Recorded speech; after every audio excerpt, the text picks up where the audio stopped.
একেবারে কথা ক্লিয়ার, যে আগে থেকে একটু যদি বলি আমরা যে পিএমবিওকে এখন 7th এডিশন অলরেডি চলে এসেছে। 7th এডিশন আপনাদের সাথে শেয়ার করেছি, 6th এডিশন নিয়ে আমরা কাজ করতেছি। এখন পর্যন্ত ওদের যে সিলেবাস যা কিছু তাতে পরীক্ষাটি যেটা হবে সেটা পিএমবিওকে 6th এডিশন দিয়ে ইন এডিশন সেটা হলো অ্যাজাইল অ্যাপ্রোচ।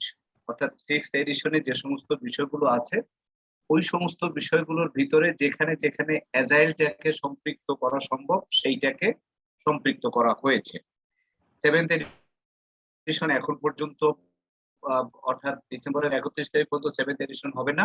7th এডিশনের উপরে অ্যাবসলিউটলি এরপরে পরীক্ষার যে সিস্টেমগুলো সেগুলো বিশেষ কোনো এডিশনের উপরে থাকবে না। অর্থাৎ 6th এডিশন 7th এডিশন এরকম কোনো কিছু না, বরং মানে ওভারঅল একটা আইডিয়া থাকতে হবে প্রজেক্ট ম্যানেজমেন্ট সম্পর্কে। তারপরে প্রশ্নগুলো এমন ভাবে থাকবে যে প্রজেক্টে কাজ করলে প্রজেক্ট ম্যানেজমেন্ট জানলে সে কমপ্লিট করতে পারবে। তার মানে যে শুধুমাত্র 5th এডিশন বা 6th এডিশন বা 7th এডিশন করেই যে হবে তা কিন্তু না, আগের সিস্টেম থেকে এইটা হলো পরিবর্তন। তো যাই হোক, 6th এডিশন নিয়ে আলোচনা করতে গিয়ে আমরা 10টি নলেজ এরিয়া পেয়েছিলাম এবং 10টি নলেজ এরিয়াতে 10টি চ্যাপ্টার। আর ফার্স্ট 3 চ্যাপ্টার্স এটা ছিল। ফার্স্ট 3 চ্যাপ্টার্সে মোটামুটি ভাবে প্রজেক্ট কাকে বলে, প্রজেক্ট ম্যানেজমেন্ট কাকে বলে, প্রজেক্ট এনভায়রনমেন্টের যে বিষয়গুলো সেইগুলো নিয়ে আমরা আলোচনা করেছি। এবং আলোচনা করতে গিয়ে আমরা বেশ কিছু ম্যাটেরিয়ালস কিন্তু আপনাদেরকে আমরা সরবরাহ করেছি। ম্যাটেরিয়ালস এর ভিতরে এই ম্যাটেরিয়ালস গুলো কিন্তু খুবই আপডেটেড ভার্সন এবং এর ভিতরে অনেকগুলোই আছে যেটা হলো এই মুহূর্তে একেবারে গ্লোবালি সবচেয়ে বেশি প্রচলিত এবং সবচেয়ে বেশি এফেক্টিভ যেগুলো সেইগুলোই কিন্তু আমরা এখানে নিয়ে এসে শেয়ার করার চেষ্টা করেছি। আজকে আমাদের গল্পটা হলো মূলত অ্যাজাইল অ্যাপ্রোচটা নিয়ে। এখানে ইন্ট্রোডাক্টরি একটু কথা বলি যে অ্যাজাইল পিএমআই এর যে 7 প্রকারের যে সার্টিফিকেশন আছে তার ভিতরে কিন্তু আলাদা অ্যাজাইল বলতে একটা সার্টিফিকেশন আলাদা করেই আছে। ঠিক আছে, আমরা যেমন পিএমপি বলি প্রজেক্ট ম্যানেজমেন্ট প্রফেশনাল, ঠিক এইরকম ভাবে অ্যাজাইল প্রফেশনাল এসিপি। তো এরকমের অ্যাজাইলের আলাদা করে একটা আছে। তবে এখন প্রজেক্ট ম্যানেজমেন্ট করতে গিয়ে যে তারা দেখলো যে শুধুমাত্র প্রজেক্ট ম্যানেজমেন্টের যে 10টি নলেজ এরিয়া, এই 10টি নলেজ এরিয়ার ভিতরে অ্যাজাইল অ্যাপ্রোচটাকে অর্থাৎ 10টা নলেজ এরিয়ার ভিতরে যে সমস্ত শব্দগুলো যে সমস্ত বিষয়গুলো অ্যাজাইলের সাথে সম্পৃক্ত করা সম্ভব সেই জিনিসগুলোই এখানে নিয়ে আসা হয়েছে। তার মানে এইটা আনার ফলে যে অ্যাজাইল সার্টিফিকেশনটা বাদ দেওয়া হয়েছে তা কিন্তু। তো পিএমআই এর যে সার্টিফিকেশন তার ভিতরে আমরা এর আগেও বলেছিলাম যে সারা পৃথিবীতে এই মুহূর্তে প্রায় 12 লক্ষ পিএমপি আছে, বাট অ্যাজাইল সার্টিফাইড কিন্তু এই সংখ্যাটা এখন পর্যন্ত খুব বেশি না। সারা পৃথিবীতে হয়তো এটা 23 বা 24,000 এইরকমের একটা সংখ্যা অ্যাজাইল সার্টিফাইড। বাংলাদেশেও কিন্তু অ্যাজাইল সার্টিফিকেশনের সংখ্যা still it is less than 20। Agile certified এর সংখ্যা 20 এর নিচে, এখন পর্যন্ত 20 এক্সিড করেনি। তো যাই হোক, তারপর আস্তে আস্তে আস্তে আস্তে আমরা চেষ্টা করছি সেই জায়গাতে যাব এবং এই কোর্সটা শুরু করার পর থেকে ইনফ্যাক্ট আমি নিজেও এটার ভিতরে কিছু ঢুকেছি এবং আশফাক, বিশেষ করে আশফাককেও ওইভাবে মোটিভেটেড করা হয়েছে যে সে নিজে কিন্তু আসলে অ্যাজাইল পরীক্ষাটি খুব সহসাই দিয়ে দিবে, সেইভাবেই প্রস্তুতি নিয়েছে। মূল উদ্দেশ্যটা ছিল অ্যাজাইলটাকে আমাদের সবার সাথে পরিচয় করাবে, প্লাস সে নিজেও পরীক্ষাটা দিবে। তো এই হলো মোটামুটি ভাবে অ্যাজাইলের ব্যাকগ্রাউন্ড। অ্যাজাইল নিয়ে আমাদের 3টি সেশন লাগবে, অর্থাৎ আজকে যেমন রোববার আমরা শুরু করব, রোববার বুধবার এবং আগামী সপ্তাহে গিয়ে অ্যাজাইলটা মোটামুটি শেষ হয়ে যাবে। অ্যাজাইল শেষ হয়ে গেলে আমরা সিস্টেমে যে জিনিসটা দিয়েছি অর্থাৎ প্রায় 1500-1600 মতো খুবই স্ট্যান্ডার্ড প্রশ্ন, ওই প্রশ্নের ভিতরে কিন্তু আপনারা দেখেছেন যে এক একটা চ্যাপ্টার রিলেটেড প্রশ্ন দিলেও যেমন ধরলাম যে ঠিক আছে স্টেক হোল্ডার ম্যানেজমেন্ট, তো স্টেক হোল্ডার ম্যানেজমেন্টের ওখানে হয়তো 50টা 60টা প্রশ্ন আছে, 50টা 60টার ভিতরেও আবার প্রায় 25টা প্রশ্নই আছে যে একটু অ্যাজাইলের সাথে কোনোভাবে যদি সম্পৃক্ত থেকে থাকে। তো এই জিনিসগুলো আমরা আস্তে আস্তে ক্লিয়ার করব। তো আমরা এই মুহূর্তে আমি আশফাককে অনুরোধ করছি যে আশফাক আপনি আসলে অ্যাজাইলটা খুব সিস্টেমেটিক ওয়েতে আমরা একটু শুরু করতে চাই। আশফাক আপনি এটা শুরুটা করে দেন। জি please Ashfaq. Thank you sir. তো আমাকে সবাইকে স্যারকে আমি শুরু করব। হ্যাঁ, আপনি শুরুই করে দেন। মানে আরেকটু ওয়েট করবো নাকি? ধরেন 1 2 3 4। এরপরে তো আর ডিজি মহোদয় আসলেই সবচেয়ে ভালো হতো, তা উনি হয়তো এসে পড়বেন যে কোনো এক ফাঁকে, ডোন্ট গেট ওরি। আপনি শুরু করে দেন, তারপরে আস্তে আস্তে, ঠিক আছে, আমি স্ক্রিনটা শেয়ার করি স্যার। বা এজাইলে যাওয়ার আগে যদি আপনি ওই একেবারে রিভিউটা একটু করতে চান 10 মিনিট সময়, ওকে, তাহলে সেটা করতে পারেন। 10-15 মিনিটের ভিতরে যদি একটু রিভিউ করতে চান, এটা শেয়ার করেই আপনি ওই কথাগুলো বলতে থাকেন, অসুবিধা নেই। আমার কি স্ক্রিনটা দেখা যাচ্ছে স্যার? না, এখনো জুমেরটা আসছে, আসবে বোধহয়। হ্যাঁ, ঠিক আছে, এজাইল এসছে।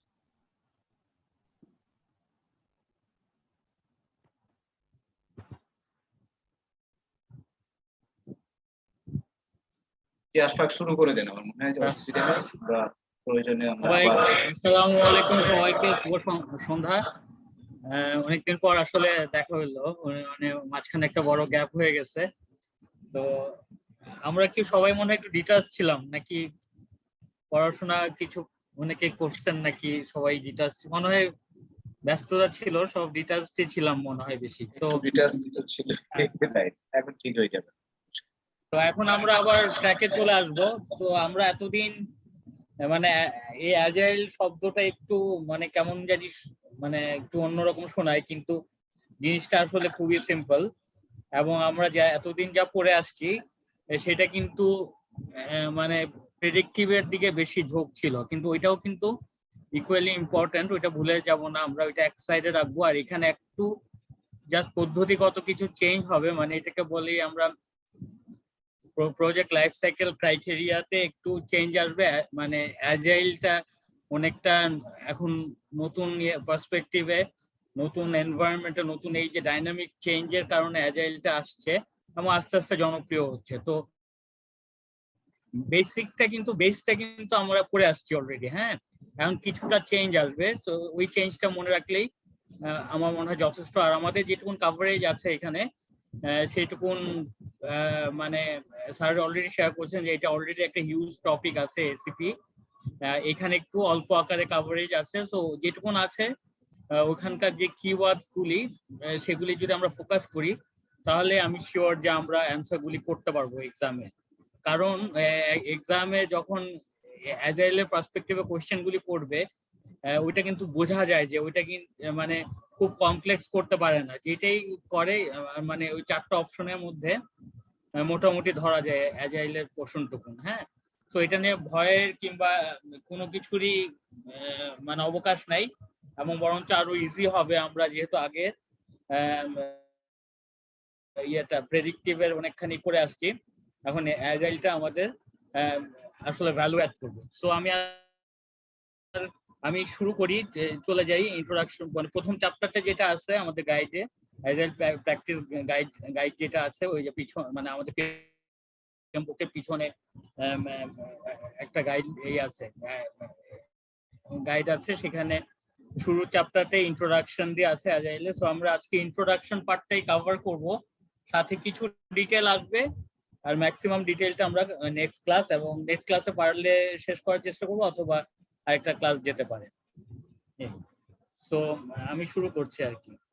তো প্রথমে আসে কেন অ্যাজাইলটা, কেন ওয়াই অ্যাজাইল, যেখানে আমাদের পিএমও কে ক্লিয়ারলি প্রেডিক্টিভের কথা সুন্দর করে বলা আছে। তো এখানে বলছে why do you need another approach for running the project anyway, isn't a method like the one extensively documented in the PMBOK guide sufficient?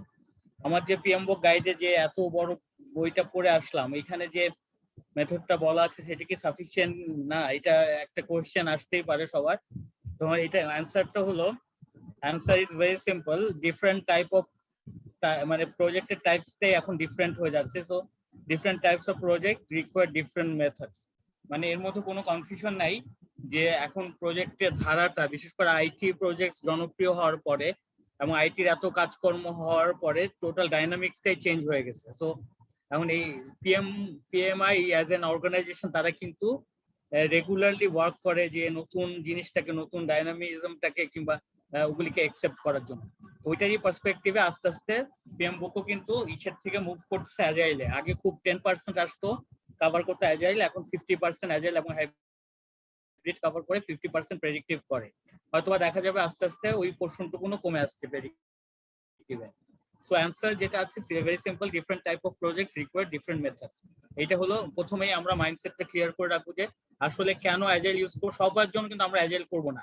ধরেন আমরা যে নর্মাল ভেরি ধরেন রেগুলার বেসিস যে বিল্ডিং কনস্ট্রাকশন, যেটা বিল্ডিং কনস্ট্রাকশন এত একটা predictive টাইপের জিনিস যে সবাই অনেকটা ওই যে ওয়াটারফল মেথডটাই কোনটার পর কোনটা করবে মোটামুটি ডকুমেন্টেড থাকে এবং ওইভাবেই করতে থাকে। কিন্তু যখন আমি নলেজ ওয়ার্ক করব, মানে আমি যখন ইন্টালেকচুয়াল, যেটাকে আমরা আমাদের যেটা ইন্টালেকচুয়াল সার্ভিস বলি কিংবা নলেজ ওয়ার্ক বলে, যেখানে পিএম বুকের ভাষা অনুযায়ী, সেটা কিন্তু একটু ডিফারেন্ট।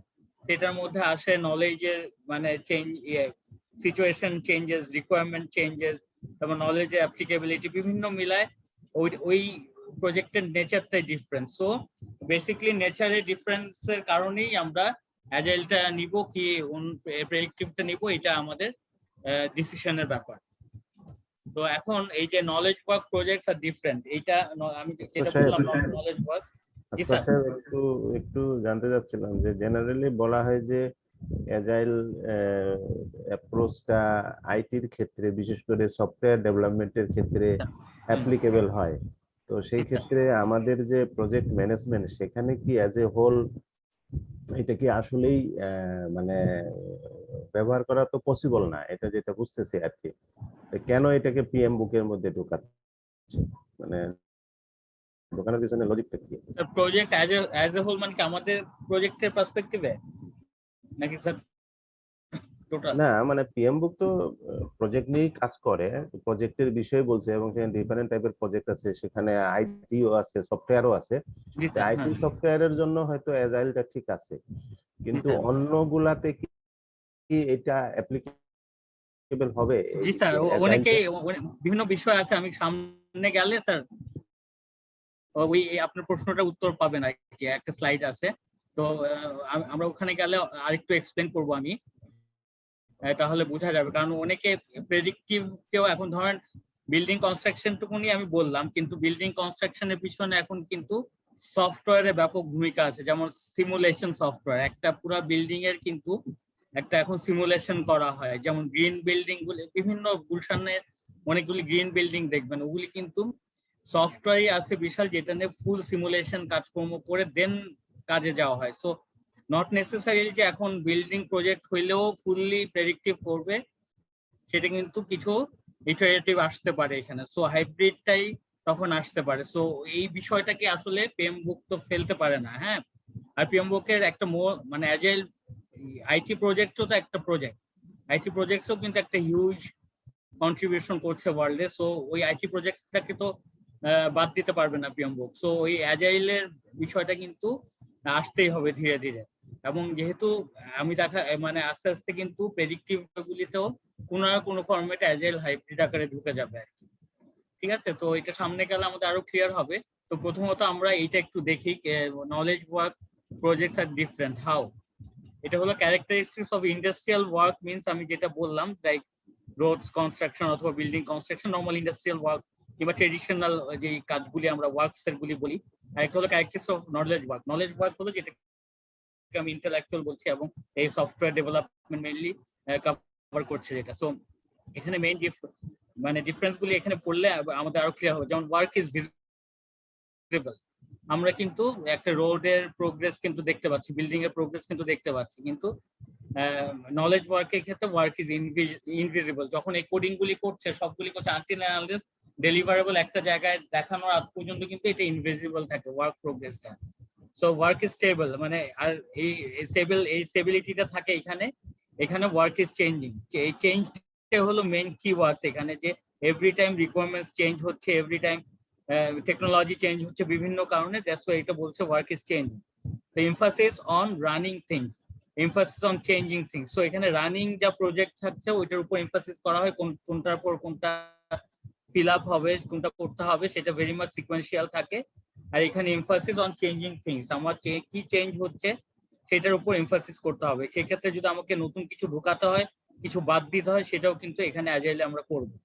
তো মোর স্ট্রাকচার উইথ ফিউয়ার ডিসিশনস, এখানে অনেক স্ট্রাকচার থাকছে। আমি যেটা আগেই বলছি যে একটা বিল্ডিং এ মোটামুটি ডিজাইন করলে দিস আর স্ট্রাকচার ডিজাইন করে মোটামুটি একজন দেখা যায় যে সিভিল ইঞ্জিনিয়ার কিংবা একজন ডিপ্লোমা ইঞ্জিনিয়ারকে মোটামুটি ডিজাইনটা ধরা দিলে কিন্তু he can complete rest of the thing.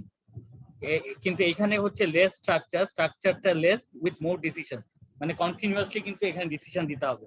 তা আমরা যে এখন আমাদের পিএমআইএস যে করছি পিএমআইএস, সো আমরা কিন্তু অনেকটা কন্টিনিউয়াসলি আমরা এই ডিসিশনের উপর আছি এখন। মোশাররফ ভাই অনেকটাই অ্যাজাইল অ্যাপ্রোচে কাজ করছে এখন, তো এটা আরো আমরা যখন আগাবো আরো ডিটেইল এটা নিয়ে আমরা বুঝতে পারবো, ব্যাপারটা আরো রিলেট করতে পারবো আমাদের সামনের কাজের সাথে। Focus on the right answers and focus on the right questions, ঠিক আছে? তো এখানে আমার যে অ্যাজাইলে generally questions, full of questions, কারণ নতুন জিনিস আসছে, নতুন এটা কিভাবে করব, এটা নিব কি নিব না, মানে কমপ্লিটলি মানে এভরিডে একটা মিটিং হয় অ্যাজাইলে জেনারেলি। আমরা যখন স্ক্রাম করবো দেখা যায় যে ডেইলি স্ক্রাম বলে একটা মিটিং হয়, এভরিডে আমাদের বিভিন্ন কোশ্চেনে অ্যান্সার করে দেন আগাতে হবে। তো এখানে জেনারেলি রাইট অ্যান্সার্স মানে আমার তো অলরেডি জিনিস রেডি, এখন আমি কিভাবে সঠিক পদ্ধতিতে করবো সেটা নিয়ে ফোকাস করবো। So define the task, understand the task. তো মোটামুটি এইভাবে আমরা করলে কিন্তু আমরা বুঝতে পারছি কমান্ড এন্ড কন্ট্রোল থাকে, গিভ অটোনমি, এই মানে এখানে কমান্ড এন্ড কন্ট্রোলটা থাকছে বেশি, এখানে অটোনমি বিষয়টা থাকছে কেন? কারণ এখানে মানে যে লেভেলের চেঞ্জ গুলি সেখানে ওই যে আমাদের যে স্ক্রাম লিডার থাকেন কিংবা প্রজেক্ট লিডার থাকে, স্ক্রাম লিডারের ভূমিকা, প্রজেক্ট লিডারের ভূমিকা আমরা একটু সামনে দিয়ে কিভাবে এটা ম্যানেজ করছেন সেখানে মোর অফ অটোনমির বিষয়টা এসে পড়ে, আদারওয়াইজ কমপ্লিট করা ডিফিকাল্ট হয়। তো স্ট্রিক্ট স্ট্যান্ডার্ড, কন্টিনিউয়াস ইনোভেশন, এটা তো বোঝা যাচ্ছে সেলফ এক্সপ্লেনেটরি, মানে innovation is a must here. এখানে স্ট্যান্ডার্ডটা ফলো করতে হবে বেশিরভাগ ক্ষেত্রে। তা আমার একটু ফোন আসমুখ স্যার ফোন একটু থেকে। জি স্যার, আসসালামু স্যার। হ্যালো, জি স্যার, জি স্যার, আসছি স্যার।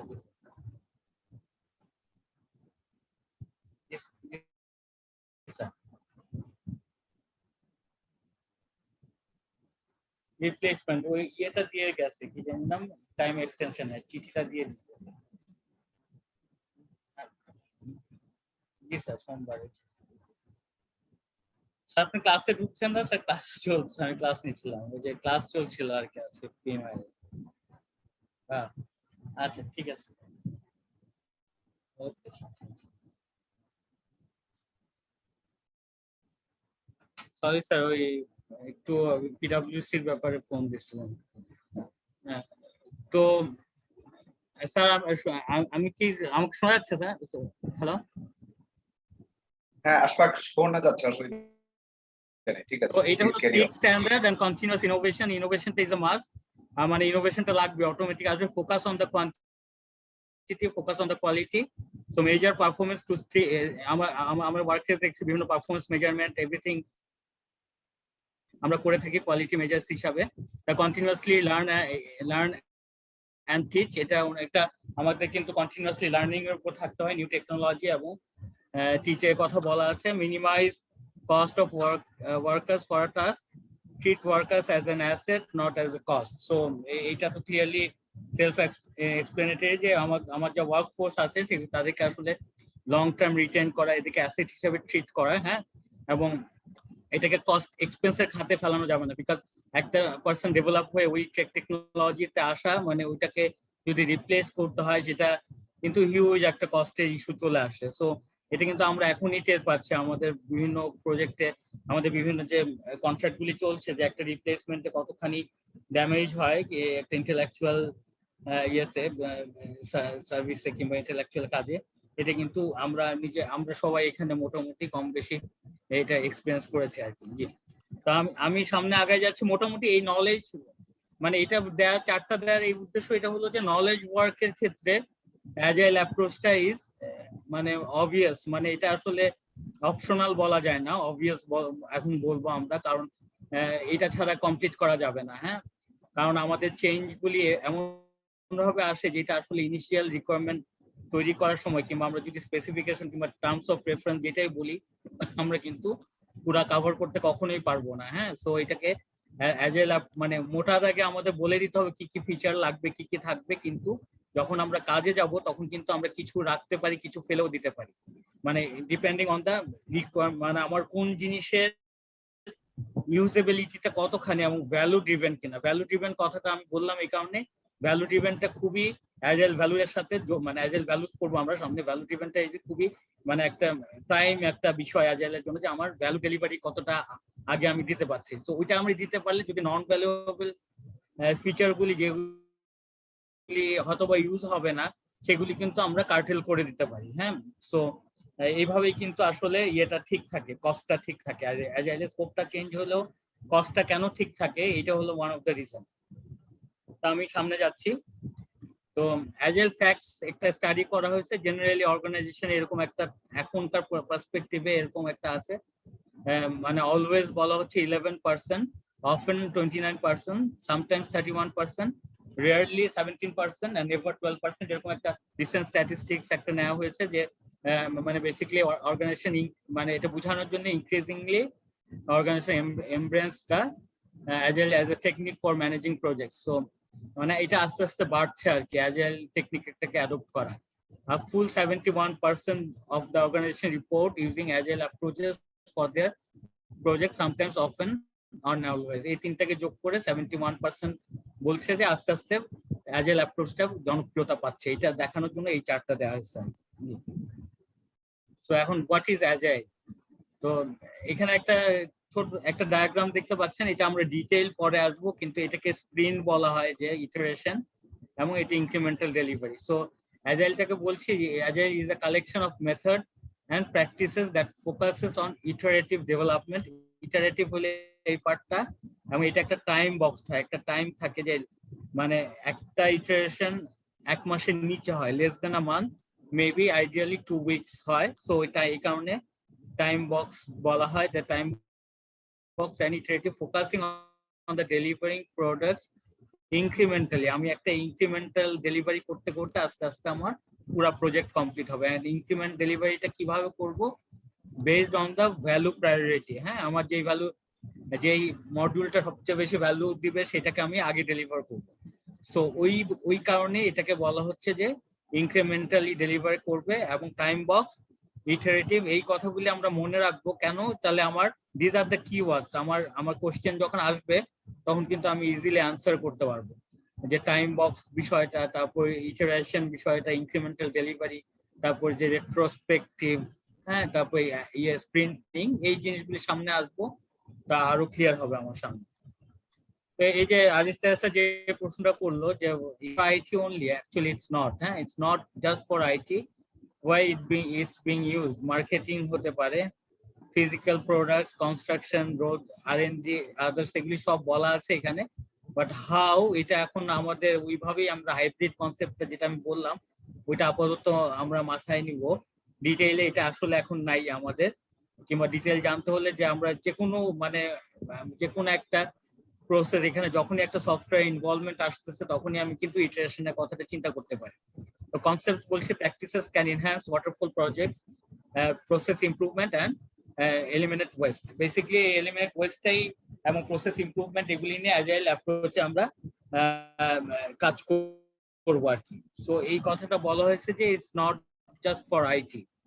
সো অন্য কিছুটা হয়তো বা আমি কমপ্লিটলি করতে পারবো না, কিন্তু আমি হাইব্রিড মোডে যেতে পারবো আর কি। হ্যাঁ, সরি আমি আগে চলে গেছি। তো বেনিফিটস অফ অ্যাজাইল কি হচ্ছে? বেনিফিটস অফ অ্যাজাইলে বলছি আমরা সুপেরিয়র কোয়ালিটি প্রোডাক্টস। হ্যাঁ, সুপেরিয়র কোয়ালিটি প্রোডাক্টস কেন?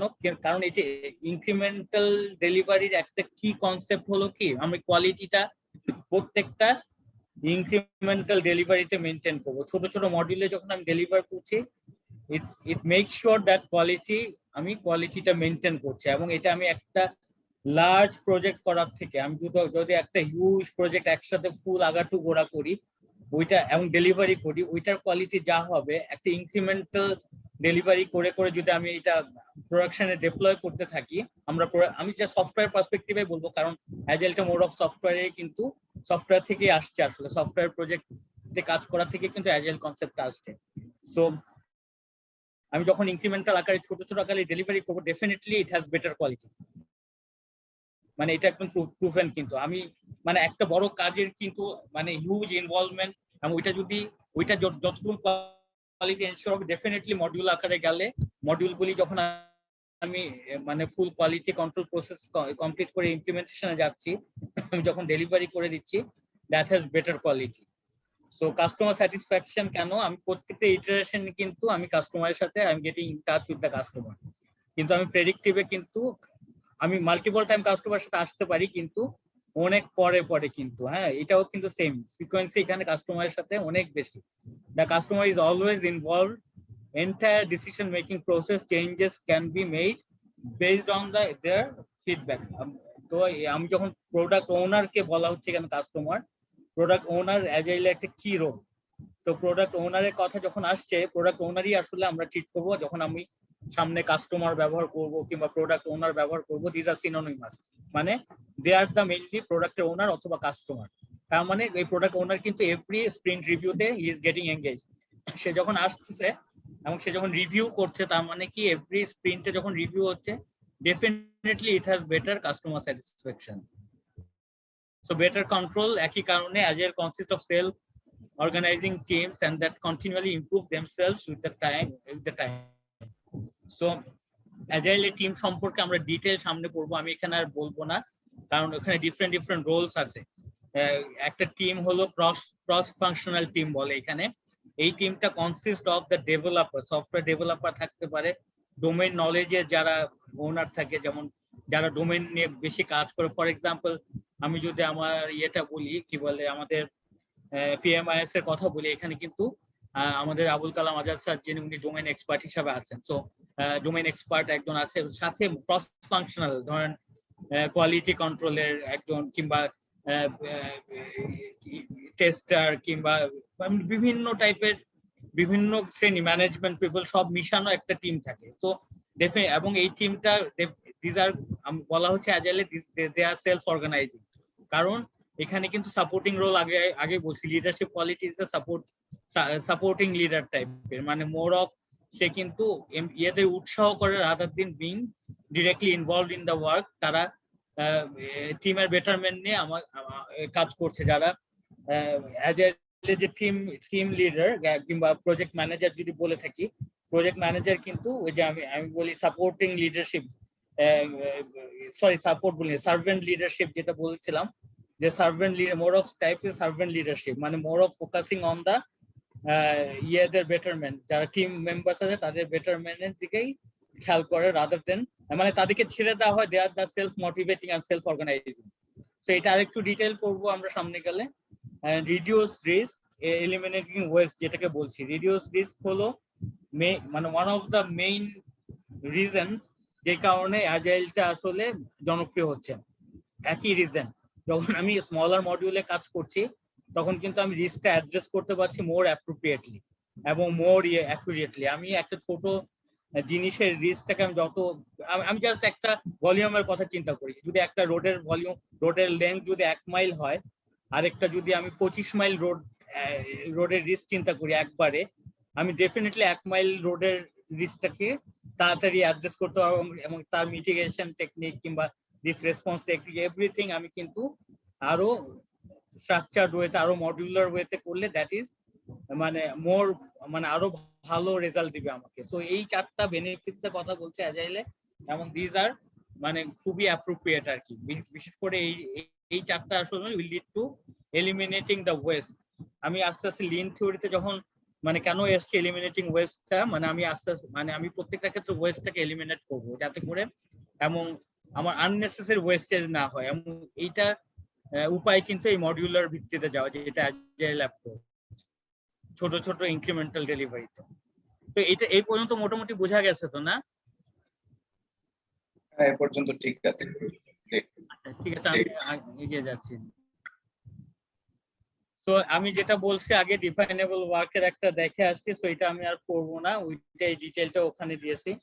তো একটা যেটা বলছি definable work and knowledge work already share করেছি, এটা একটু সামারি ফরম্যাট এখানে আছে।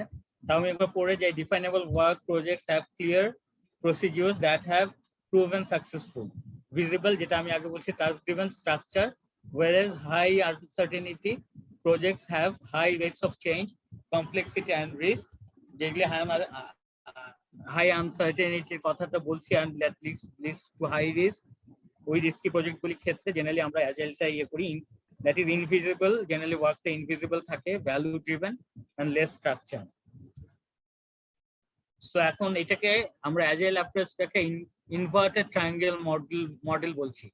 কেন বলছি? নরমালি প্রেডিক্টিভের ক্ষেত্রে জেনারেলি হয়, ট্রেডিশনাল ক্ষেত্রে স্কোপ, শিডিউল, বাজেট, মানে কস্ট, এটা বাজেট না বলে আমরা কস্ট বলি, হ্যাঁ, যেটা আমরা পিএমবিওকে অনুযায়ী। সো এইটা ট্রায়াঙ্গেলটা যদি এরকম হয় প্রেডিক্টিভে, অ্যাডাপটিভে রিভার্স হবে, বিকজ অ্যাডাপটিভে schedule and budget should be fixed, whereas আমার প্রেডিক্টিভে স্কোপ ফিক্স থাকে। হ্যাঁ, আর এখানে হলো স্কোপটা চেঞ্জ হবে, অ্যাডাপটিভে কন্টিনিউয়াসলি স্কোপটা চেঞ্জ হচ্ছে, কিন্তু প্রোভাইডেড শিডিউল অ্যান্ড বাজেট কিন্তু আমি ঠিক রাখছি। কারণ কিভাবে আমি ঠিক রাখছি? আমি এতগুলি স্কোপ অ্যাড করছি, মানে সকাল বিকাল চেঞ্জ করছি, but how I am fixing schedule and budget, ওইটার একটাই সেটা হলো আমাকে কিছু জিনিস প্রায়োরিটি বেসিসে অ্যাড করতে হবে, কিছু জিনিস বাদ দিতে হবে। এই প্রায়োরিটাইজেশন করার কাজটাই প্রোডাক্ট ওনারের। হ্যাঁ, সো এবং এইটাই কিওয়ার্ড, একটা প্রায়োরিটাইজেশন করা প্রোডাক্ট ব্যাকলগ থেকে, এবং সেই ভিত্তিতেই আমার স্কোপ চেঞ্জ হচ্ছে, বাট শিডিউল অ্যান্ড বাজেট ঠিক থাকছে for adaptive and for traditional. যেটা আমি যদি ওয়াটারফল কিংবা আমি ওয়াটারফল মেথডে বলি, তো সেই ক্ষেত্রে আমার হচ্ছে মানে ফিক্স থাকছে স্কোপ এবং শিডিউল অ্যান্ড বাজেট। এই ক্ষেত্রে যখনই মানে হচ্ছে, মানে সরি, শিডিউল অ্যান্ড বাজেট আমার ক্ষেত্রে এই ক্ষেত্রে ভ্যারিয়েবল হচ্ছে, ঠিক আছে।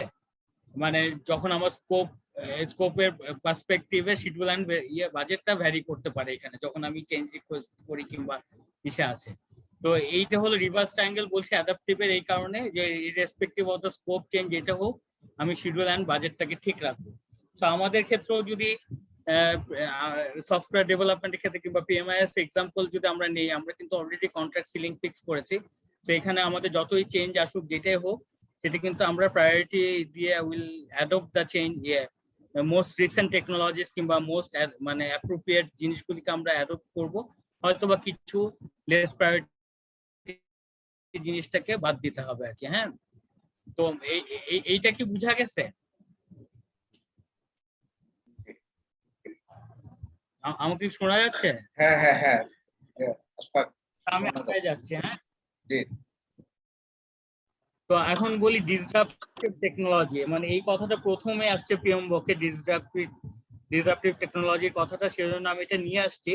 মানে এটা আসলে কি, মানে ডিসরাপটিভ টেকনোলজিটাই আসলে মানে ওয়ান অফ দ্য রিজন যেটাকে আসলে আমরা অ্যাজাইলের দিকে যাচ্ছি। So disruptive technology is the technology that affects the normal operation of a market or an industry. It displaces a well-established product or technology, creating a new industry. হ্যাঁ, তেমন the disruptive technology is one of the উদাহরণ হলো, examples হলো আমাদের mobile technology. Mobile কিন্তু আসার পর totally land ফোনটা কিন্তু এখন অবসোলেট হয়ে গেছে, মানে ইটস এ ডিসরাপটিভ টেকনোলজি। যখন আমি মোবাইল টেকনোলজিটা আসছে, ফোনটা এখন জনপ্রিয় হচ্ছে, it displace or replaces the land phone technology. তারপর আমি আরেকটা বলি, সেদিন আমি উবারে যাচ্ছিলাম, তখন আমার মনে হচ্ছিল যে উবার টোটালি কিন্তু আউটপ্লেড দ্য ট্রেডিশনাল মিটার যে আমাদের গাড়িগুলি ইয়েগুলি ছিল, ক্যাবগুলি, মিটার ক্যাবগুলি টোটালি অবসোলেট এখন, because of the Uber technology. এসে কি জাস্ট একটা টেকনোলজি কিন্তু একটা মোবাইলের মাধ্যমে করে। সো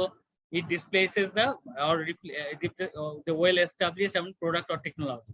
তার মানে কি, আমি যখন টেকনোলজি এত ইভলভ করছে, চেঞ্জ হচ্ছে, অবভিয়াসলি আমার কিন্তু সাথে সাথে আমি যখন কাজ করতে থাকবো, একটা ডেভেলপ করতে থাকবো, আমার কিন্তু নতুন টেকনোলজিটাকে নিয়েই আমাকে কাজ করতে হবে। এটা সবসময় মাথায় রাখবে। আমি একটা অবসোলেট টেকনোলজির প্রোডাক্ট বানাই ডেলিভারি করে তো লাভ নেই, এটা আমার কয়েকদিন পরে চলবে না। আমার যতটাই যে ভ্যালু ফর মানি যেটা আমি বলি, আমি কিন্তু ভ্যালু ফর মানি এনশিওর করতে পারবো না যদি আমি একটা রং টেকনোলজি নিয়ে কাজটা শুরু করার পর আগাই যাই।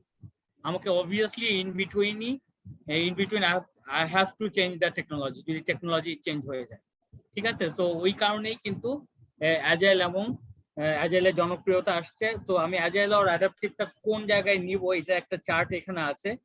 সো আনসার্টেনিটির কথাটা যে আমি বলছি যে মানে লো আনসার্টেনিটি না হাই আনসার্টেনিটি নিয়ে একটা চার্ট করা হয়েছে। দেখুন এখানে হলো টেকনিক্যাল ডিগ্রি অফ আনসার্টেনিটি যদি আমি এক্স এক্সিসে দেই এন্ড রিকোয়ারমেন্ট আনসার্টেনিটিটা হলো আমার আজকে একটা রিকোয়ারমেন্ট, কালকে রিকোয়ারমেন্টটা চেঞ্জ হলো। হ্যাঁ, যা আমি যেমন আমাদের পিএমআইএস অলরেডি কিন্তু আমাদের যা ছিল টার্মস অফ রেফারেন্সে তার থেকে অনেক রিকোয়ারমেন্টস অলরেডি চেঞ্জ হয়ে গেছে। যার সাথে যে স্টেক হোল্ডার্স এর সাথে বসা হচ্ছে সে একটা করে রিকোয়ারমেন্ট দিচ্ছে। হ্যাঁ, আবার একটা করে নতুন জিনিস আসছে। তো রিকোয়ারমেন্ট আনসার্টেনিটিকে যদি আমি এখানে দেই এবং টেকনিক্যাল ডিগ্রি অফ আনসার্টেনিটি যেটা আমি এখন বললাম টেকনোলজিক্যাল চেঞ্জেস, আমি আজকে জাভায় চিন্তা করছি আমাদের জাভা অবসলেট হয়ে যায়, কালকে নতুন টেকনোলজি আসে, সেটা কিন্তু পসিবিলিটি উড়াই দেওয়া যায় না। হ্যাঁ, এবং জাভার মধ্যে বিভিন্ন কম্পোনেন্ট আছে যে আমরা মাইক্রো সার্ভিসেস করছি, আমরা রেডিস ব্যবহার বিভিন্ন টাইপের করছি, ওগুলি any time they can bring new technology. So ওই টেকনোলজি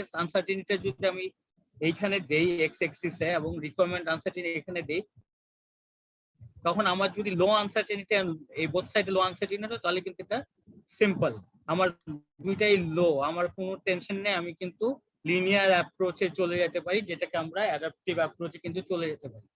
এখন এটা যখন একটু বাড়ছে, হ্যাঁ, তখন কিন্তু এই জায়গাতে একটা মিডল জায়গায় বলছে, তখন কিন্তু কমপ্লিকেটেড এবং কমপ্লেক্স যখন এই কোয়াড্রেন্টে চলে আসতেছে তখন কিন্তু আমি বলে দিচ্ছি যে অ্যাডাপটিভ অ্যাপ্রোচে মানে ডিগ্রি অফ টেকনিক্যাল আনসার্টেনিটিও বাড়ছে, রিকোয়ারমেন্ট আনসার্টেনিটিও বাড়ছে, তখন ইট গোস টু কমপ্লেক্স অথবা কমপ্লিকেটেড, তখন কিন্তু আমরা অ্যাডাপটিভ অ্যাপ্রোচে চলে যাব। Approaches work well here. এবং আরেকটা জায়গা হলো যদি টু মাচ হয়ে যায় তখন কিন্তু আসলে ক্যাওয়াসে চলে যায়। হ্যাঁ, তখন ফান্ডামেন্টালি রিস্কি প্রজেক্ট হয়ে যায়। তো ওইটার কথা, তখন ওইটা রিস্ক নিয়ে আগে কাজ করতে হবে আসলে। হ্যাঁ, তো আমরা আসলে এই স্টেজে আছি।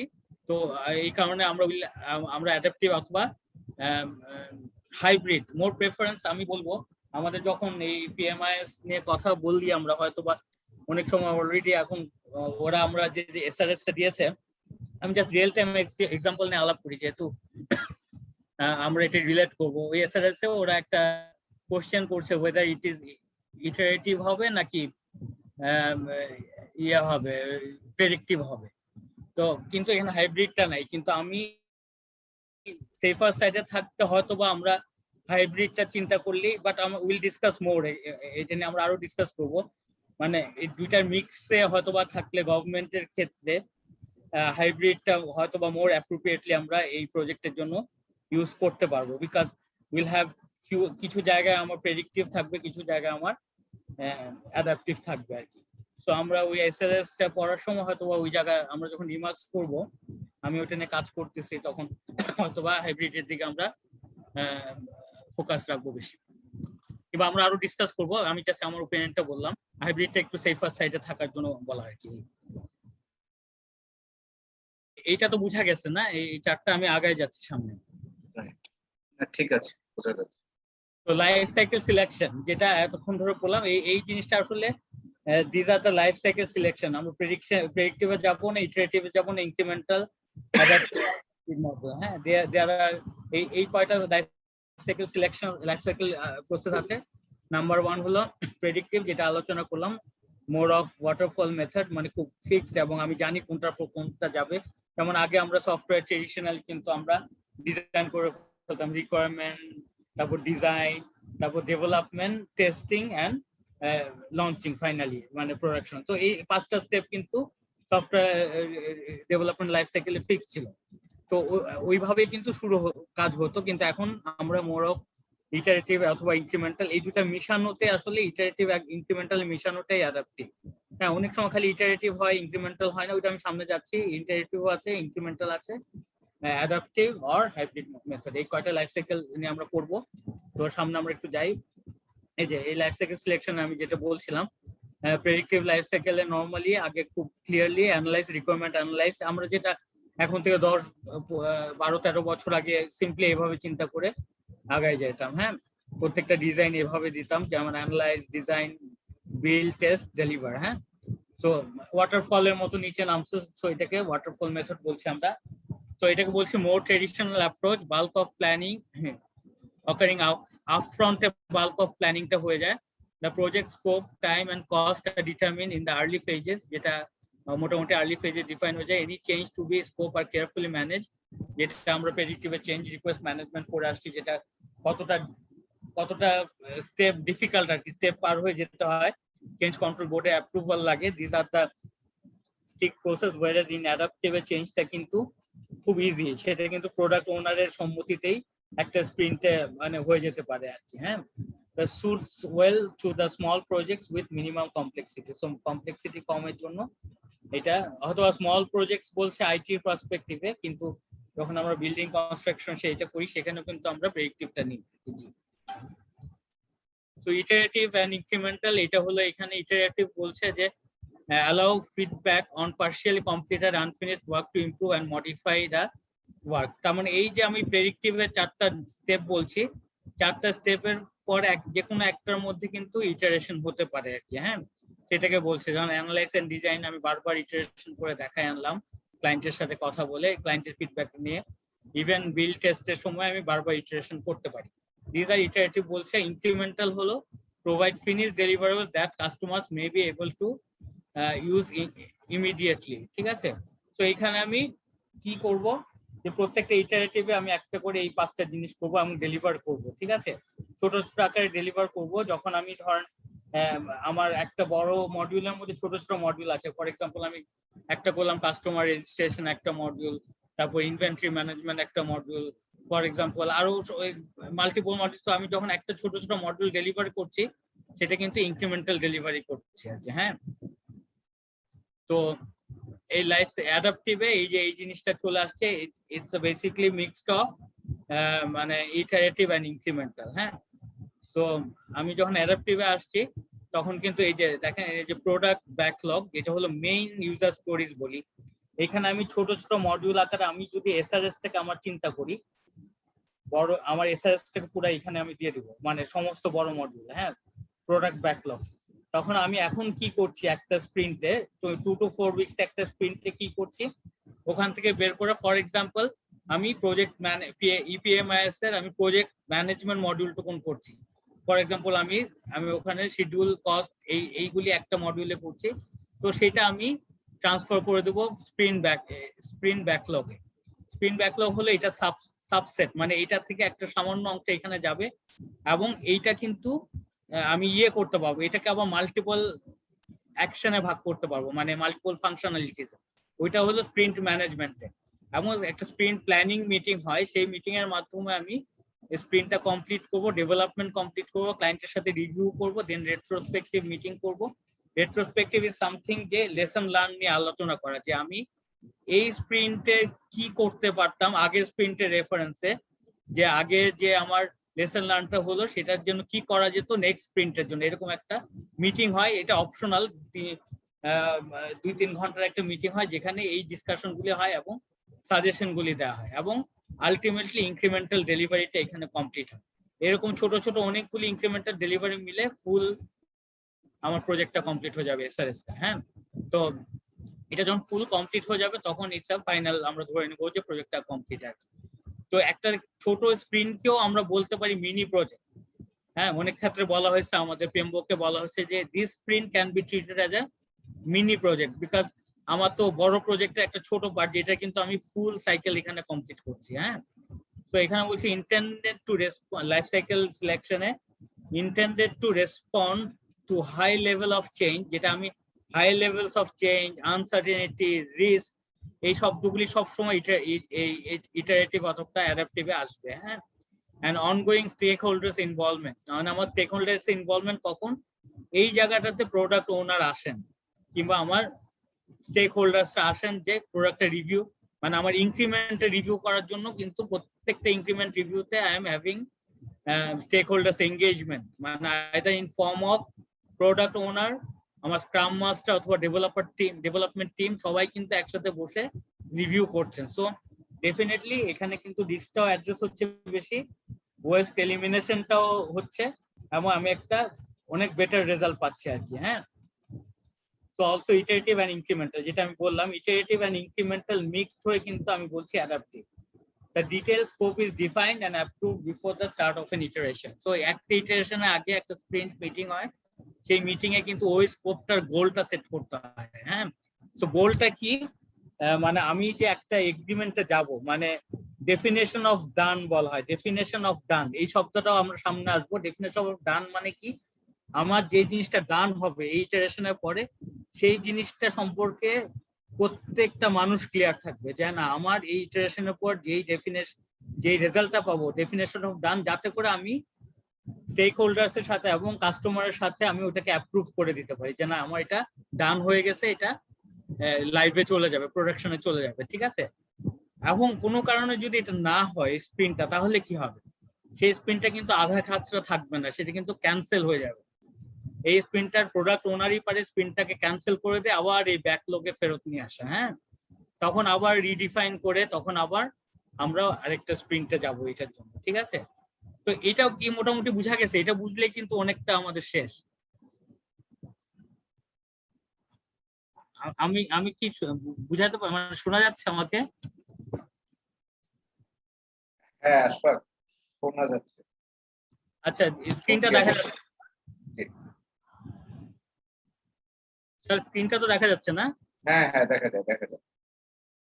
তারপরে এই যে প্রোগ্রেসিভ ইলাবোরেশন, এই কথাটা আগে আসছে, মানে প্রোগ্রেসিভ ইলাবোরেশন হচ্ছে আমরা স্যার বারবার ডিসকাস করছে যে আমি কারেন্টে কি করব এবং নিয়ার টার্মে কি করব এবং ফিউচারে কি করব। হ্যাঁ, মানে আমি যখনই যাচ্ছি more details are added to the project plan as more information becomes available while the project progresses. হ্যাঁ, এই প্রোগ্রেসিভ ইলাবোরেশন কিন্তু মোর অফ অ্যাপ্রোপ্রিয়েট, এটা কি বলতে পারবেন? প্রোগ্রেসিভ ইলাবোরেশন আরেকটা হচ্ছে আমাদের রোলিং ওয়েভস। হ্যাঁ, রোলিং ওয়েভ, তো এই দুইটার মধ্যে কোনটার জন্য কোনটা অ্যাপ্রোপ্রিয়েট, কেউ কি বলতে পারবেন? প্রোগ্রেসিভ ইলাবোরেশন এবং রোলিং ওয়েভ,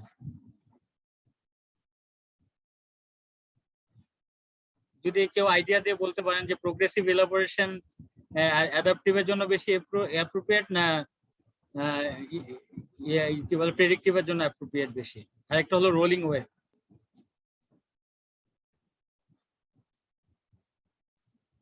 ক্লাসটা মনে হয় ইন্টারেস্টিং করা যাচ্ছে না, সবাই মনে হয় দেখি। না ঠিক আছে, এটা না না কি বলেন, চমৎকার হচ্ছে।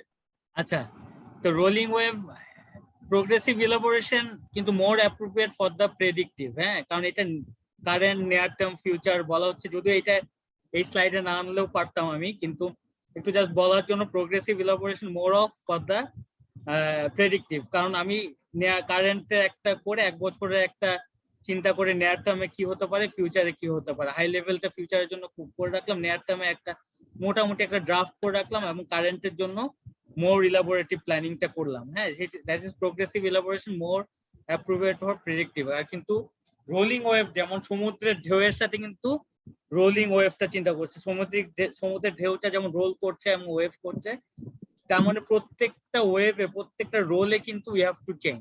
মানে এইটা কিন্তু this rolling wave is absolutely appropriate for আমাদের ইটারেটিভ জন্য। হ্যাঁ, তো ইটারেটিভে আমি প্রত্যেকটা ওয়েভের যদি পিক চিন্তা করি, মানে আমি যদি অ্যাপেক্স চিন্তা করি, এভরি অ্যাপেক্সে কিন্তু আমাকে চিন্তা করতে হবে চেঞ্জেস এর কথা এবং নতুন ডিসিশনের কথা। সেই জন্য rolling wave is more appropriate for agile approach এবং progressive elaboration is for the predictive. তো agile approaches and methods, হ্যাঁ, সো এটা লিন থেকে মেইনলি লিন, কানবান, agile আন্ডারে আছে Scrumban, Crystal, AUP, FDD, DSDM, XP, Scrum, this এই সবই এই agile অ্যাপ্রোচ। কিন্তু এগুলি কিন্তু সাবসেট বলছে, এখানে লিন থেকে সবগুলি উৎপত্তি বলা হচ্ছে, এই কারণে লিনটা কিভাবে আসছে এবং লিন থেকে অ্যাজাইলের যে অ্যাপ্রোচ গুলি আছে, যে স্ক্রাম, আমরা কিন্তু স্ক্রামটাই ফোকাস করবো এই লেসনের জন্য। আর পরবর্তী কেউ যদি এসিপি করতে চান তাদের জন্য বাকিগুলি পড়তে হবে আর কি। তো স্ক্রাম আর কিছু মাত্রা আমরা কানবান আর লিনটা দেখাবো। এইটুকুন করলে কিন্তু আমাদের এই যে আমার পিএমবক্স 6 এর যেটা আমাদের পিএমপির জন্য এইটুকুনি যথেষ্ট আর কি। তো ওই ফোকাসটা আমরা নেক্সট এসে ডিটেল পড়বো, লিন, কানবান এবং স্ক্রামের বিষয়টা। এবং বাকি যেগুলি আছে এক্সপি হলো এক্সট্রিম প্রোগ্রামিং, এই জিনিসগুলি মোর ডিটেইলে আসবে এসিপি তে আসলে। হ্যাঁ, তো অ্যাজাইল অ্যাপ্রোচ এসিপি মানে হলো এজাইল সার্টিফিকেট প্র্যাকটিশনার, তাই তো? এসিপি পরীক্ষা দিতে তখন সবগুলোই লাগবে, বাট আমাদের এখানে লাগবে কানবান এবং স্ক্রাম। হ্যাঁ, তো স্ক্রামটা আসবে, কানবানে একটা ডিটেল মানে একটা অল্প ধারণা দেওয়া হবে। কানবানে একটা আসলে আর কিছুই না, এটা প্রসেস বোর্ডের মতো। প্রোডাকশনে যেমন হয়, যখন একটা গাড়ি রেফ্রিজারেটর ফ্রিজে, আমরা যদি ওয়ালটনে যাই, রেফ্রিজারেটরে যদি আমরা প্রোডাকশনে যাই, দেখা যাবে যে এক একটা জায়গায় এক একটা প্রোডাকশন হচ্ছে। হ্যাঁ, কোথাও দরজা, কোথাও পুরো চেসিটা, তারপরে ভিতরের কম্প্রেসার, তারপরে এক জায়গায় গিয়ে অ্যাসেম্বল হচ্ছে। একটা প্রোডাকশন লাইনের মতো এক এক জায়গায় এক একটা হচ্ছে। ওর প্রোডাকশন লাইন কমপ্লিট হলে নেক্সট লাইনে যাচ্ছে। Next কানবান is as good as that. এক একটা লাইনে আমি টু ডু লিস্টটা কিভাবে করছি, তো এটা আমি ডিটেল টু ডু লিস্ট যখন আমি অ্যাপ্রোচটা আনবো তখন কানবানটা ক্লিয়ার হবে। অ্যাজাইলটা আমরা কিছুটা পড়বো আজকে, দেখবো স্ক্রামটা এবং লিনটা আমি আজকে একটু ব্যাকগ্রাউন্ডটা বলবো আর কি খালি। হ্যাঁ, তো Lin agile approaches and agile methods are umbrella terms that cover varieties of frameworks and methods. Lean Kanban এগুলি বলছে। তো এটা আমি পিএম বুক থেকে আনছি 2.3, এটা পিএম বুকে আছে। লিন এন্ড কানবান মেথডটা একটু বলেছে পিএম, আমাদের এই আমাদের যে পিএম বুকটা আমরা ফলো করছি অ্যাজাইল গাইডলাইনে, সেখানে বলছে one way to think about relationship between. এই যে আমি এটা দিলাম, সবাই কিন্তু স্বাভাবিকভাবে প্রশ্ন করবে যে আমি কেন এইভাবে লিনটা দেওয়া হলো, কানবানটা এরকম গোল দেওয়া হলো, এই আন্ডারে আবার করা, সেটারই কিন্তু ব্যাখ্যা এখানে পিএমবুক। এটা কিন্তু পিএমবুকের ছবি, পিএমবুক দিছে। হ্যাঁ, পিএমবুক বলছে যে one way to think about relationship between lean, agile and the Kanban method is to consider agile and the Kanban method as descendants of lean thinking. তার মানে these are the descendant of lean টাকে thinking বলা হচ্ছে। লিনটা কিন্তু absolutely অ্যাজাইলে শুরু হয় না, একটা উদ্দেশ্য নিয়ে লিনটা শুরু হয়েছে, কিন্তু ওই থিঙ্কিংটা থেকে কিন্তু অ্যাজাইলটা আসছে। এই কারণে লিনকে বলা হচ্ছে lean thinking. In other words, lean thinking is a superset sharing attributes with agile and kanban. মানে এদের সুপারসেট বলা যায়। এখানে যেই অ্যাট্রিবিউটস গুলি নিয়ে কানবান অ্যাজাইল হয়েছে, সেই অ্যাট্রিবিউটস গুলি লিনে বর্তমান আছে আর কি। হ্যাঁ, আমি একটু সামনে গেলে লিনটা দেখবো, কারণ লিনটা কিভাবে আসছে ওইটা দেখলে দেন এগুলি আমাদের ক্লিয়ার হবে। তো আমি এইটুকুনি বলতে চাই, বাকিটুকুন আচ্ছা আমি জাস্ট রিড আউট করে যাই। তো shared heritage is very similar and focuses on delivery value, যেটা আমি বললাম always delivery value is very important for agile. যে আমি যে প্রত্যেকটা ইনক্রিমেন্টাল ডেলিভারি করছি ওইটা কিভাবে ভ্যালু এনশিওর করছে। হ্যাঁ, ওইটা কিন্তু আমার প্রায়োরিটি দিতে হবে। যদি একটা মডিউল আমাকে মানে যদি আমি 100,000 ইউএস ডলার যদি তার ইয়ে হয়, মানে তার এক্সপেক্টেড ইনকাম হয় ওইটা থেকে মান্থলি, যদি ওইটা যদি হাইলি ভ্যালুয়েবল ডেলিভারি হয় এবং পরেরগুলি যদি মাছ লেস হয়, আমাকে কিন্তু ওই যেটা হাইয়েস্ট ভ্যালু দিবে সেই ভ্যালুটাকেই সবার আগে প্রায়োরিটাইজ করতে হবে।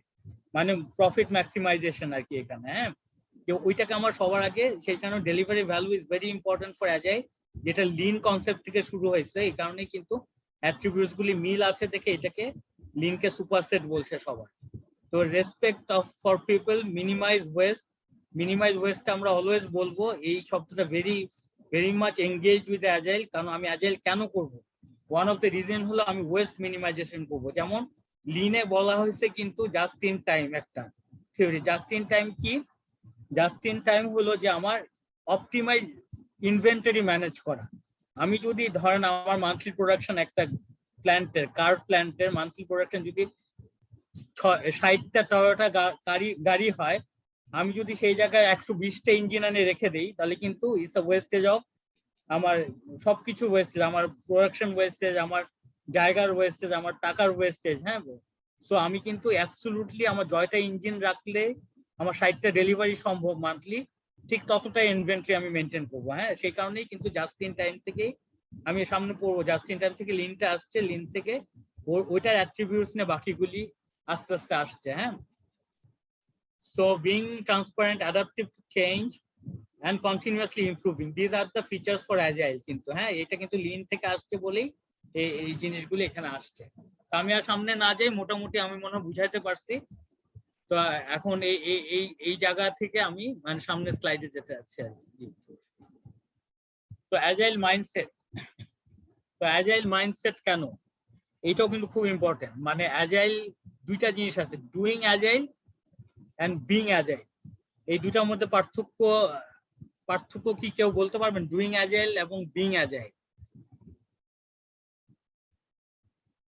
তো আমি বলি ডুইং অ্যাজাইলটা হলো যে জাস্ট করার জন্য করা। আমার অর্গানাইজেশন বলে দিচ্ছে যে তুমি অ্যাজাইলে কাজ করো, তখন সে বসে বসে, তার মনের কোনো অ্যাজাইল মাইন্ডসেট নাই, কিন্তু মন হলো যে অ্যাজাইল কাজ করতে বলছে অর্গানাইজেশন, আমি এখন করি, আমি ওইভাবে করলাম, আমি ট্রেডিশন করলাম, কিন্তু আমার মাইন্ডসেটটা টোটালি ভিন্ন, আমি চেঞ্জটাকে নিতে পারতেছি না। হ্যাঁ, তাহলে কিন্তু হবে না। অ্যাজাইল মাইন্ডসেট এমন একটা জিনিস যে অর্গানাইজেশন সবাইকে কালকে থেকে, মনে করেন আমরা সব মানে কালকে থেকে অ্যাজাইল মাইন্ডসেট হয়ে যেতে হবে, এরকম মানে আমার মনে প্রাণে সব জায়গায় অ্যাজাইল থাকতে হবে, যে না এখন সিচুয়েশন চেঞ্জ, এভরি ডে রিস্কে, কোভিড এর সিনারিওতে এভরিডে কালকে কে বাঁচবে কি বাঁচবে না আমরা জানতাম না, এমন একটা অবস্থা। হ্যাঁ, সো চেঞ্জেস, তারপরে রিস্ক, আনসার্টেনিটি, এটা একদম মানে আমাদের রন্ধ্রে রন্ধ্রে থাকতে হবে, এবং that's why we have to be agile. Being agile is something different than doing agile. তো অ্যাজাইল করতে গেলে সবাইকে অ্যাজাইল মাইন্ডসেট এবং বিং অ্যাজাইল হয়ে যেতে হবে। প্রত্যেকটা কথাবার্তায় যখন আমাদের ভেন্ডারের সাথে কথা আসবে, যখন তারা বিভিন্ন কাজ করতে যাবে, তখন কিন্তু আমরা অ্যাজাইল পার্সপেক্টিভেই হয়তোবা কথা বলবো, যদি আমাদের অ্যাজাইল মাইন্ডসেটটা পুরা নিয়ে নিতে পারি। তারপরে বলছে মানে হোয়াট, এটাই কিন্তু এখানে অ্যাজাইল মাইন্ডসেটটা তাই বলছে, what does it mean to be agile. হ্যাঁ, being agile is not simply a matter of using a certain set of tools or practices or following a specific methodology. Agility involves a new mindset, way of thinking based on the agile manifest Shamnamer Prabhu, including values and principles. আমরা agile এ কিছু values এবং principles পড়ে এই চ্যাপ্টারটা শেষ করব আজকে। ওই 4টা ভ্যালুস কি, 12টা প্রিন্সিপালস কি এবং প্র্যাকটিসেস কি, এই জায়গাগুলি পড়লে কিন্তু আমাদের অ্যাজাইল আমরা কেন যাব এবং অ্যাজাইল ছাড়া যে হবে না সেটা আমরা পুরোপুরি আমাদের মধ্যে নিয়ে নেব। Agile is a mindset defined by the values, guided by principles and manifested through many different practices. হ্যাঁ, এইটার কথা বলছে এখানে, এই 12টা প্রিন্সিপালস কি, 4টা ভ্যালুস কি এবং প্র্যাকটিসেস গুলি আমরা সামনে দেখবো। Agile practices select practices based on their needs. হ্যাঁ, তো আমাদের নিডস অনুযায়ী কিন্তু আমরা এই প্র্যাকটিশনার এই প্র্যাকটিস গুলি করে। সো এই লিনটা আমরা একটু হালকা পড়ে নেই, কারণ লিনটা আমাদের ওইভাবে লাগবে না, কিন্তু আমরা জাস্ট ব্যাকগ্রাউন্ডটা জেনে নেই। লিন ম্যানুফ্যাকচারিং, যেটা টয়োটা থেকে আসছে, also known as the lean production system, just in time manufacturing and just in time production or JIT, যেটা আমি কিছুক্ষণ আগে বললাম, is a production method aimed primarily at reducing times, যেটা আমি বললাম time within the production system, as well as response times from suppliers and the customers. So it is derived from Toyota's 1930 operating module, the Toyota Way and Toyota production system. So Toyota থেকে মানে 1930 তে just in time চিন্তা করতে গিয়ে elimination of wastage, এবং যেটা আমি বললাম মেইনটেইনিং দ্য ইনভেন্টরি এবং রেসপন্স টাইমস যাতে রিডিউস হয়, আমি আমার যা লাগবে আমি যাতে সাথে সাথে পাই, এবং রেসপন্স টাইমসটা যাতে মানে অপটিমাম করা যায়, সেই পার্সপেক্টিভে কিন্তু লিন ম্যানুফ্যাকচারিং কিংবা লিন প্রোডাকশন সিস্টেমটাকে ওরা চিন্তা করেছিল আর কি। So lean began as a manufacturing, যেহেতু টায়োটা ম্যানুফ্যাকচারিং প্ল্যান্ট, টায়োটা কিন্তু লিন টায়োটা ম্যানুফ্যাকচারিং প্ল্যান থেকে শুরু হয়েছিল, এবং which was then applied to the software development and eventually adopted all kinds of knowledge works. So ultimately all kind of knowledge works এটা adopted হয়েছে। So lean is in agile context is actually subset of lean called lean production development. হ্যাঁ, so এটা হলো lean এর background. So lean core কনসেপ্টে কি থাকছে, eliminate of West থাকছে, empower the team, যেটা কিন্তু আমার অ্যাজাইলে একটা মুখ্য বিষয়, আমার টিমকে এম্পাওয়ার করতে হবে। ডেলিভার ফাস্ট, ইনক্রিমেন্টাল ডেলিভারি আমাকে কিন্তু ওই যে আমি আগে বলছি যে 2 to 4 উইকস একটা স্প্রিন্ট থাকে, মানে দিস আর দা মানে দিন রাত খেটে এই ডেলিভারি দিতে হয় ফার্স্ট। তো অপটিমাইজ দা হোল, মানে হোলটাকে অপটিমাইজ করতে হবে। বিল্ড কোয়ালিটি ইন, আমার প্রত্যেকটা প্রসেসের মধ্যেই কোয়ালিটি বিল্ড করতে হবে। Defer decisions and amplify learning, তো লার্নিং গুলি আমাকে করতে হবে। ডিসিশন ডেফার কি, এটা কিন্তু আমাকে আরেকটু আমি ফিউচারে এটাকে বলবো ডিসিশন ডেফারটা কি, এটা আমার আসবে, এটা এখন ক্লিয়ার করা যাবে না। যে অনেক ক্ষেত্রে হয় কি আমাদের কিছু কিছু যে জিনিসটা লাগবে না আমরা ওই ডিসিশনটাকে ডেফার করে দিব। হ্যাঁ, দেখা যাবে যে আমার কাছে মনে হচ্ছে আমি এসআরএস এ বলে দিছি যে এই জিনিসটা করতে হবে, কিন্তু আমার কাছে মনে হচ্ছে যেন না এটা এখন করতে হবে না, আমি টেকনিক্যালি কিন্তু ডিসিশনটাকে ডেফার করে দিব। হ্যাঁ, this are the part of আমার অ্যাজাইল অ্যাপ্রোচে, যে আমি যখন এটা ডেফার করে দিচ্ছি তখন কিন্তু আলটিমেটলি এমন হতে পারে আমি এটা এলিমিনেট করে দিতে পারি, নিউ নতুন ভ্যালু, যেটা ভ্যালু এডিশন বেশি হবে সেটাকে আমি অ্যাড করবো। তারপর আমি সামনে যাচ্ছি, তো অ্যাজাইল ম্যানিফেস্টো ভ্যালুজ, এইটা পরে আমরা শেষ করবো। 4টা ভ্যালুজ আছে এবং 12টা প্রিন্সিপালস আছে, ইয়ে আছে কি বলে 12টা প্রিন্সিপালস আছে। সো এটা পরে আমরা শেষ করব এবং খুব সিম্পল, এটা অলরেডি আমরা অনেকটা কভার করে ফেলছি। Thought leaders in the software industry, software industry leaders একটা থট মানে মানে ওনাদের একটা থট প্রসেস ছিল in 2001, agile movement in 2001 হয়েছে basically with the publication of the manifesto for agile software development, তখন এটা ম্যানিফেস্টোটা পাবলিশ হয়েছে। এটা কি বলা হয়েছে, we are uncovering better ways of developing product by doing it and helping others to do it through this work we have come to value, these are the 4 values। এই 4 ভ্যালুসটা তখন define হয়েছে আর কি। হ্যাঁ, সো এখানে কি বলছে, first ভ্যালুটা হলো individuals and interactions over process and tools। হ্যাঁ, তো ওয়ার্কিং সফটওয়্যার, আমি এটা ডিটেল সামনে আসছে, ওভার কম্প্রিহেন্সিভ ডকুমেন্টেশন। এই যে আমরা এত কথা বলি এখন ডকুমেন্টেশন নিয়ে, এত জিনিস আমাদের করা করি, হ্যাঁ, কিন্তু অ্যাজাইলে কিন্তু মানে ডকুমেন্টেশনটাকে বলা হচ্ছে যে আমার রেগুলেটরি পারপাসে কিংবা মাস্ট ডু হিসাবে যেটুকুন লাগবে সেইটুকুন ছাড়া বাকি সবটুকু নিয়ে ওয়ার্কিং সফটওয়্যারে ডিপেন্ড করতে হবে। মানে আমার অ্যাকচুয়াল ডেলিভারি কি হচ্ছে ওয়ার্কিং সফটওয়্যার থেকে, দ্যাট ইজ মাই কি ডেলিভারেবলস। হ্যাঁ, রাদার দেন আমার ডকুমেন্টেশনকে আমি যেটুকুন না হইলেই নয় সেটুকুনের বাইরে করতে ডিসকারেজ করা হয়েছে। হ্যাঁ, so individual interaction over process and tools, আমরা প্রসেস এন্ড টুলস নিয়ে অনেক কিছু করছি, তার থেকে কিন্তু ইন্ডিভিজুয়ালস অ্যান্ড ইন্টারাকশনস কে জোর দিতে বলা হয়েছে। হ্যাঁ, the customer collaboration over contract negotiation, এটা আমাদের জন্য খুবই ইম্পর্টেন্ট। আমার কাস্টমারের সাথে কোলাবোরেটিভ অ্যাপ্রোচে কাজ করতে হবে, রাদার কন্ট্রাক্টের কনফ্লিক্ট কিংবা কন্ট্রাক্টে এইটা আছে ওইটা নাই। হ্যাঁ, এগুলি কিন্তু ক্লিয়ারলি মেনশন করা হয়েছে এখানে, আমাদের সাথে কিন্তু রিয়েল টাইমে আমরা অনেক কিছু মিলাইতে পারবো এটা থেকে। Then responding to change over following a plan, তার মানে আমাকে চেঞ্জের সাথে রেসপন্স করতে হবে। আমি আগেই বলছি, আমি যদি একটা এসআরএস এ বলে থাকি কিংবা আমার ইনিশিয়াল কিউআরে বলে থাকি একটা টেকনোলজির কথা, যেটা আসলে আমার ফার্ম রিক্রুট করতে 1 বছর চলে গেল, কাজ শুরু করতে আরো 6 মাস চলে গেল, তার মধ্যে টেকনোলজি চেঞ্জ হয়ে গেল, আমি কিন্তু ওই টেকনোলজিতে থাকতে পারবো না। আমাকে কিন্তু তখন টেকনোলজি মার্কেটে যেটা চলছে এবং যেটা রিস্ক ফ্রি সেখানেই যেতে হবে। হ্যাঁ, সো দিস আর মানে এই 4টা ভ্যালু কিন্তু অ্যাজাইলের মেইন জিনিস এবং ক্লিয়ারলি বলে দিচ্ছে যে কিভাবে করতে হবে। এখন এইটার একটা মানে জাস্ট কিভাবে আমরা রিড করব সেটার জন্য একটা জিনিস আমি নিচে লিখেছি, এটা পড়লে আপনাদের ক্লিয়ার হবে। মানে the format of the 4 values A over B, মানে A, এটা যদি A হয়, এটা যদি B হয়, A over B আমরা রিড করব কি সেটা একটু বলা হয়েছে। that is not as black and white as saying do A instead of B, এটা কিন্তু black and white আমি বলছি না যে এটা instead of B করব, rather it acknowledge both A and B will be components of our projects, but we should apply more focus, emphasis and intention to A that to B। হ্যাঁ, এটা কি বোঝা গেছে? আমি যদি এটাকে A বলি, এটাকে B বলি, সিমিলারলি এটাকে B বলি, A B বলি, তাহলে আমি কিন্তু বলবো না যে B টা বাদ দিয়ে দিতে, রাদার আমি বলবো এটাকে মোর ফোকাস এমফাসিস করতে ওভার B। মানে আমার প্রসেস এন্ড টুলস থাকবে ঠিকই, কিন্তু আমি ইন্ডিভিজুয়ালস এন্ড ইন্টারাকশনস কে মোর এমফাসিস করব। হ্যাঁ, সিমিলারলি আমার ওয়ার্কিং সফটওয়্যার কম্প্রিহেন্সিভ ডকুমেন্টেশন দুইটাই থাকবে, কিন্তু আমি ওয়ার্কিং সফটওয়্যারকে মোর এমফাসিস করব, ফোকাস এমফাসিস এন্ড ইন্টেনশন দিব আমি working software. Similarly customer collaboration কে মোর এমফাসিস করব রাদার দেন কন্ট্রাক্ট নেগোসিয়েশন।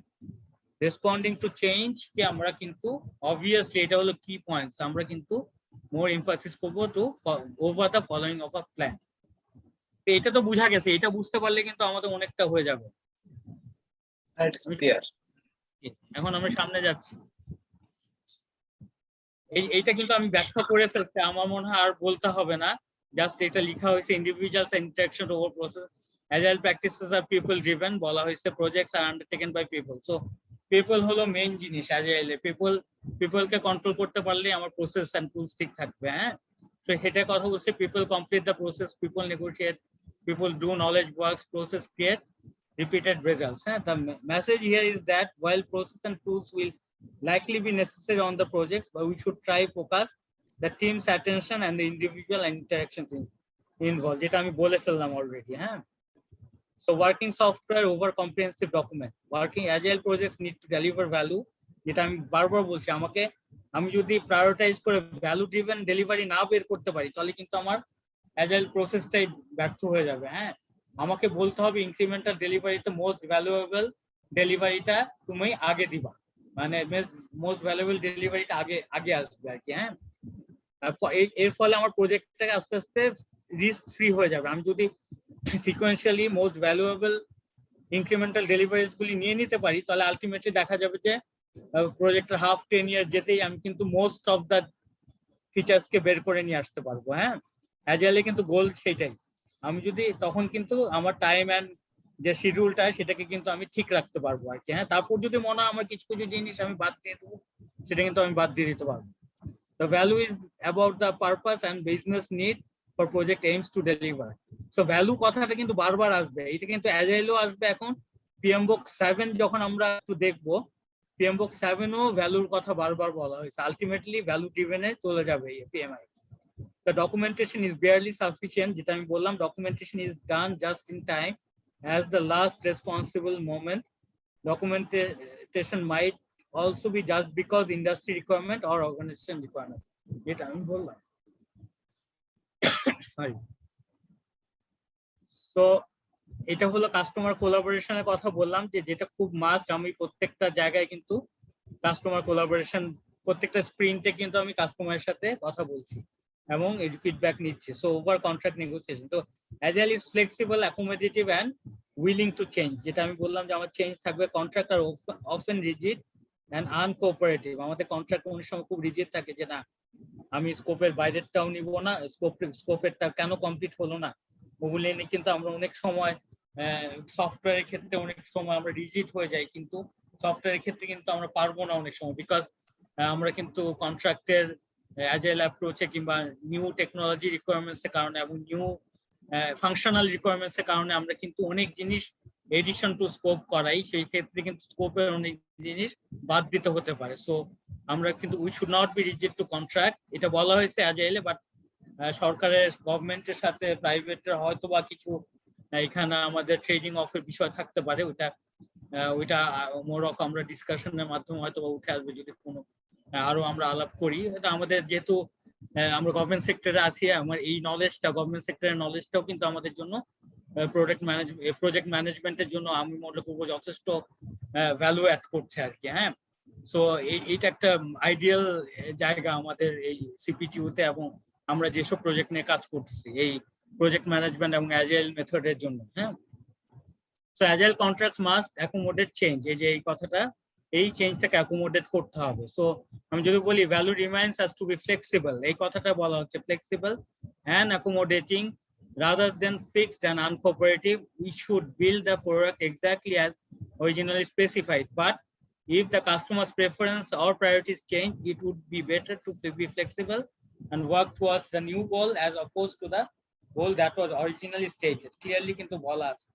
তো আমাদের কিন্তু ওই যে লাস্ট একটা মিটিং হলো, তখন কিন্তু আমাদের ওই যে S53 ক্লোজিং কন্ট্রাক্টের ব্যাপারে তখন কিন্তু এরকম কথাগুলি আসছিল যে আমরা ওই যে আমাদের ওএনএম বলছিল যে আমরা তো ডিফাইন স্কোপের বাইরে অনেক কাজ করছি। হ্যাঁ, তো এই জায়গাগুলিতে ট্রেডিং অফের ব্যাপার কিন্তু আসলে থেকেই যায় যদি আমরা চিন্তা করি, কারণ যখন এডিশনাল কাজ দেওয়া হচ্ছে সেই ক্ষেত্রে অরিজিনাল কাজের যদি কোনোটা না লাগে সেটাকে কিন্তু আমরা মানে অ্যাজাইলে বলা হয়েছে সেটাকে যদি কোনো ভ্যালু অ্যাড না করে সেটাকে কিন্তু বাদ দেওয়া যেতে পারে। হ্যাঁ, তো আমি সামনে আগায় যাচ্ছি।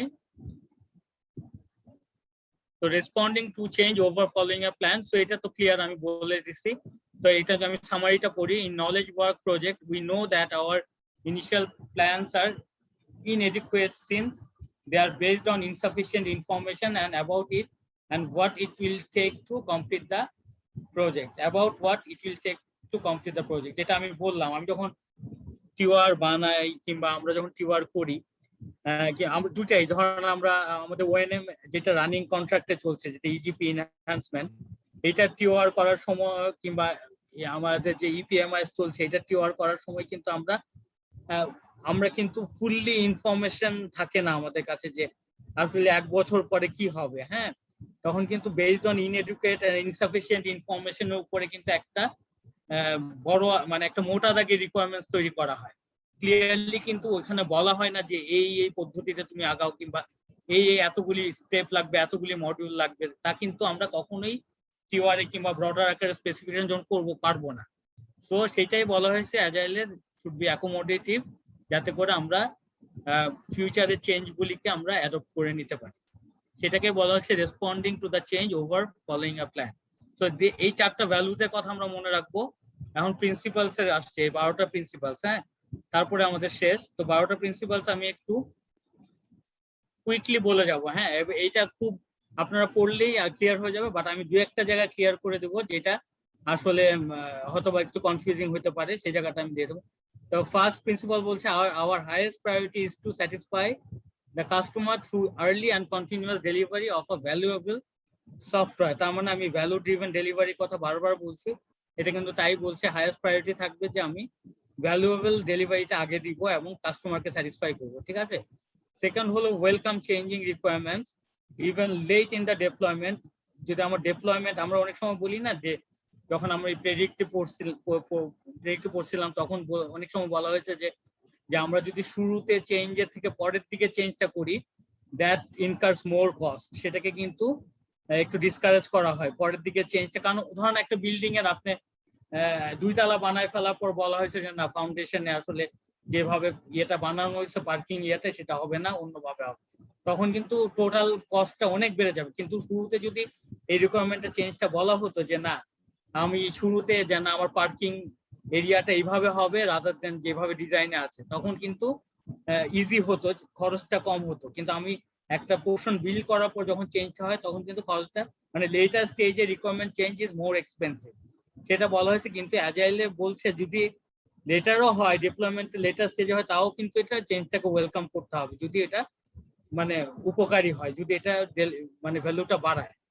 সো অ্যাজাইল প্রসেস এটা কি বলছে, welcome changing requirements even late in the development. Agile processes harness changes for the customer's competitive advantage। হ্যাঁ, সো চেঞ্জটাকে আমাদের নিতে হবে সবসময়, পজিটিভ চেঞ্জটাকে অবশ্যই। হ্যাঁ, সেকেন্ড হলো delivery working software frequently deliver working software. যে ওয়ার্কিং সফটওয়্যার বলছি আমি ওভার দ্য ট্রেডিশনাল ডকুমেন্টেশন, এই ওয়ার্কিং সফটওয়্যারই আমাকে বলবে আমার আউটপুট কি। হ্যাঁ, frequently over a couple of weeks to a couple of months with a preference to be to the shorter time scale। So মানে shorter time scale এ আমাকে incremental delivery গুলি দিতে হবে। হ্যাঁ, so 4 বলছি business process and developers must work together daily throughout a project। তার মানে business people, যেটা আমি আগে বলছি যে আমার ডোমেইন নলেজ এক্সপার্ট থাকবে, বিজনেস পিপল থাকবে, যারা যারা জানে যে প্রত্যেকটা মানে টেকনিক্যাল পার্সন যারা ডেভেলপার তারা কিন্তু ডোমেইন নলেজ নিয়ে অতটা বুঝে না, তারা কিন্তু ডোমেইন নলেজ যারা ডোমেইন এক্সপার্ট তারা